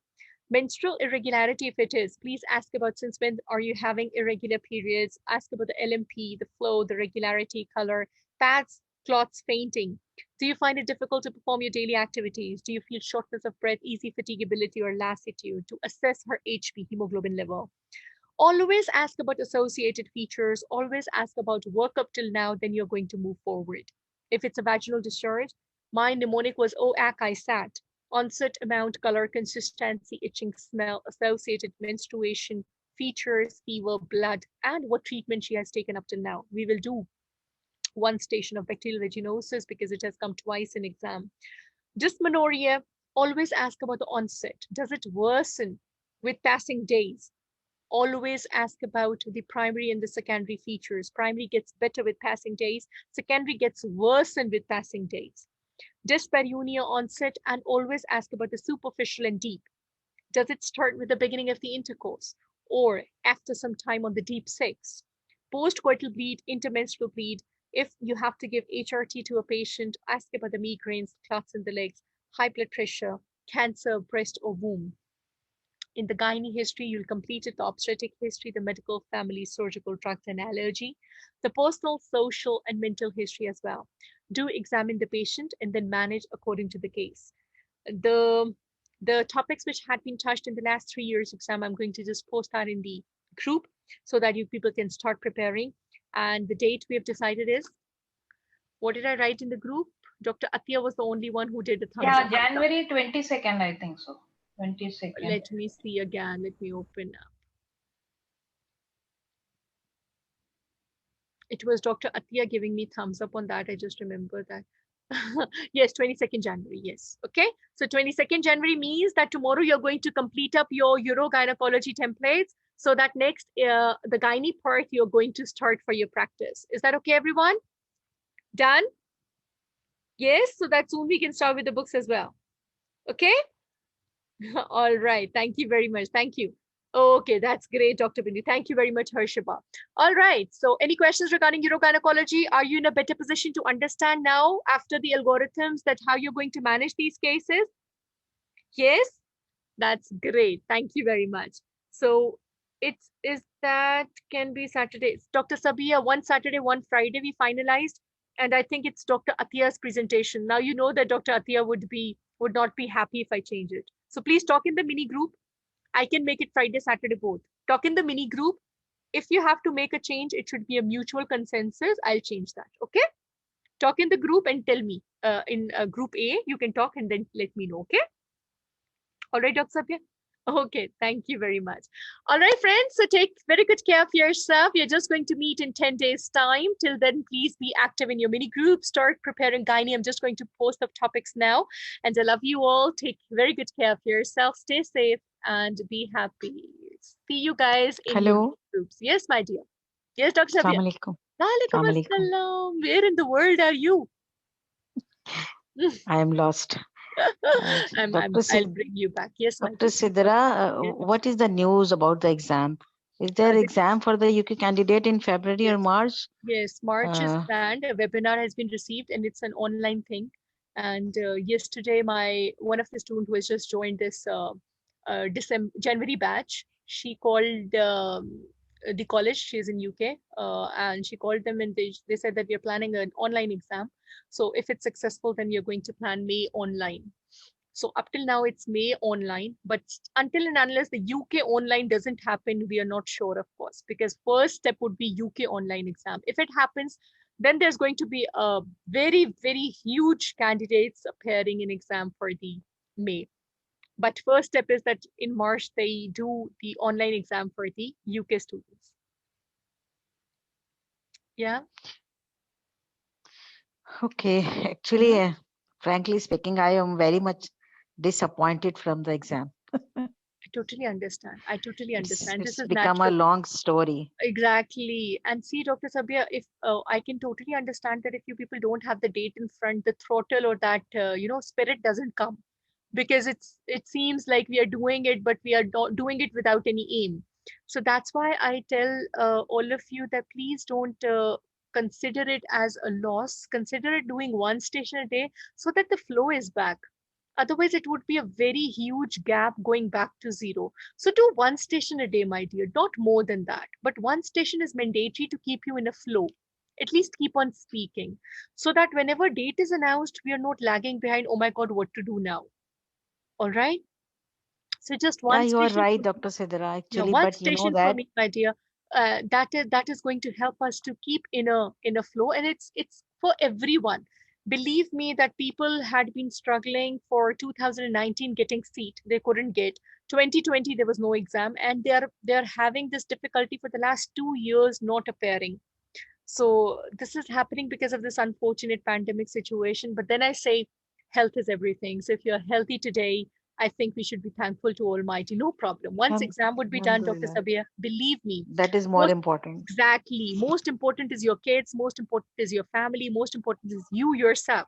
So we, at a moment today, we are in a position that we are thinking about exam. So we should be thankful. People are there who just lost their lives in this situation. So let's be optimistic. Let's keep going. And may the Almighty keep us all healthy so that we keep on moving for this aim. Let's take it positively because everybody is suffering. I know that this is really disappointing, but we are helpless actually in this situation. Yeah. So let's hope for the best. Let's do what is in our Dr. hands. Siddha, I wanted Yes, to my ask if yes. in the booking, what is the priority? Is it like people who have taken exam in 2019 who get a priority in booking, or is there At no the such moment, thing? nothing is like that. At the moment, nothing is like that. Just one thing which I know is that my January students, they're appearing. One of them, she emailed them that I'm going to shift to UK in the MTI program. So around 200 plus, I mean, my 200 plus students, they're appearing. Similarly, this happened in September. Immediately after the September result, it was announced. I was having a lot of pressure for them because they wanted to pair in May. Now for the Mm-hmm. September students, they didn't put this who passed in September. They didn't put this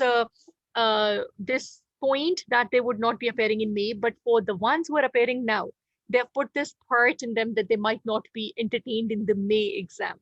But at the moment we're not sure about the May. So the backlog for the February result, which would be for the students who are appearing in January 19, they're not taken into the May exam because they want that, if at all some previous backlog, they have to finish it up before they entertain the new passing students. So regarding the older ones, it's absolutely not They've not given anything that the ones who Hmm. were going to But they be like, might. who have passed like 3 years back, they would be preferred. Other ones who have passed nothing like that is there. Even the students who had their last year for the M2, MRCOG2, and the last passing year for the M3, because the time of 7 years, they have cancelled that time in pandemic situation. Now they are not restricting that. Even if somebody has passed like in 10 years time, they are going to be eligible for taking exam, because they themselves are not giving seat. So they cannot give a time bound that you have to pass your MRCOG in this time. So that time is not there. So I hope, I'm just expecting one thing, that if at all the online thing goes successful, which I'm sure they are under pressure as well. See, that's the bread and butter. Of course, the college is under pressure as well to do that, right? So if at all it goes successful, it's going to be a huge set of exam they're going to conduct, because now they're like, for one complete year, there was no M3. So we should be prepared for that, right? And if the students are going to be more, definitely competition would be more as well. So we have to pass it at any cost if we get an opportunity. Yeah. Yeah. True. Okay, that's like my students. So please take very good care of yourself, and don't worry, don't get sad. I didn't enjoy Dr. Sabia's voice now, because I always want her to smile. Dr. Sabia, I know that the things are tough, but let's take it positively. Let's hope for the best, and let's see the positive aspect. Again, I would say health is the biggest thing. Inshallah. See, Dr. Yeah, Sabia, you're right. I Alhamdulillah. always tell my students one thing. Yesterday, one of my MRCOG2 students, she took a leave, 1 month leave, and she was having a very, very sleepless nights in the last 1.5 months. And today, the exam, she's in Ireland, and today the exam got cancelled in Ireland. MRCOG2 exam today has got cancelled because of some lockdown situation. All the Pearson centers, they're cancelled. And she was weeping in the morning, and I just told her one thing. She's joined now, she's going to be in the July batch. She said that for the last 2 months, I've not seen my kids. And today I just told one thing. What if at all something would have happened to your kids? She said, of course, that was something irreplaceable. I said, so today we can plan the July batch, right? We can plan the July exam. Always seek forgiveness for something which is not replaceable. That is your health. That is life. That is something which we are together for. So if something we can plan for future and there's a delay, always be thankful. Delay is acceptable. Denial is not acceptable, right? So always think of this thing, that today, if we are thinking about giving an exam, that means we are in a situation. What if we are not in a position to think about exam? What if the life is not there? What if the health is not there?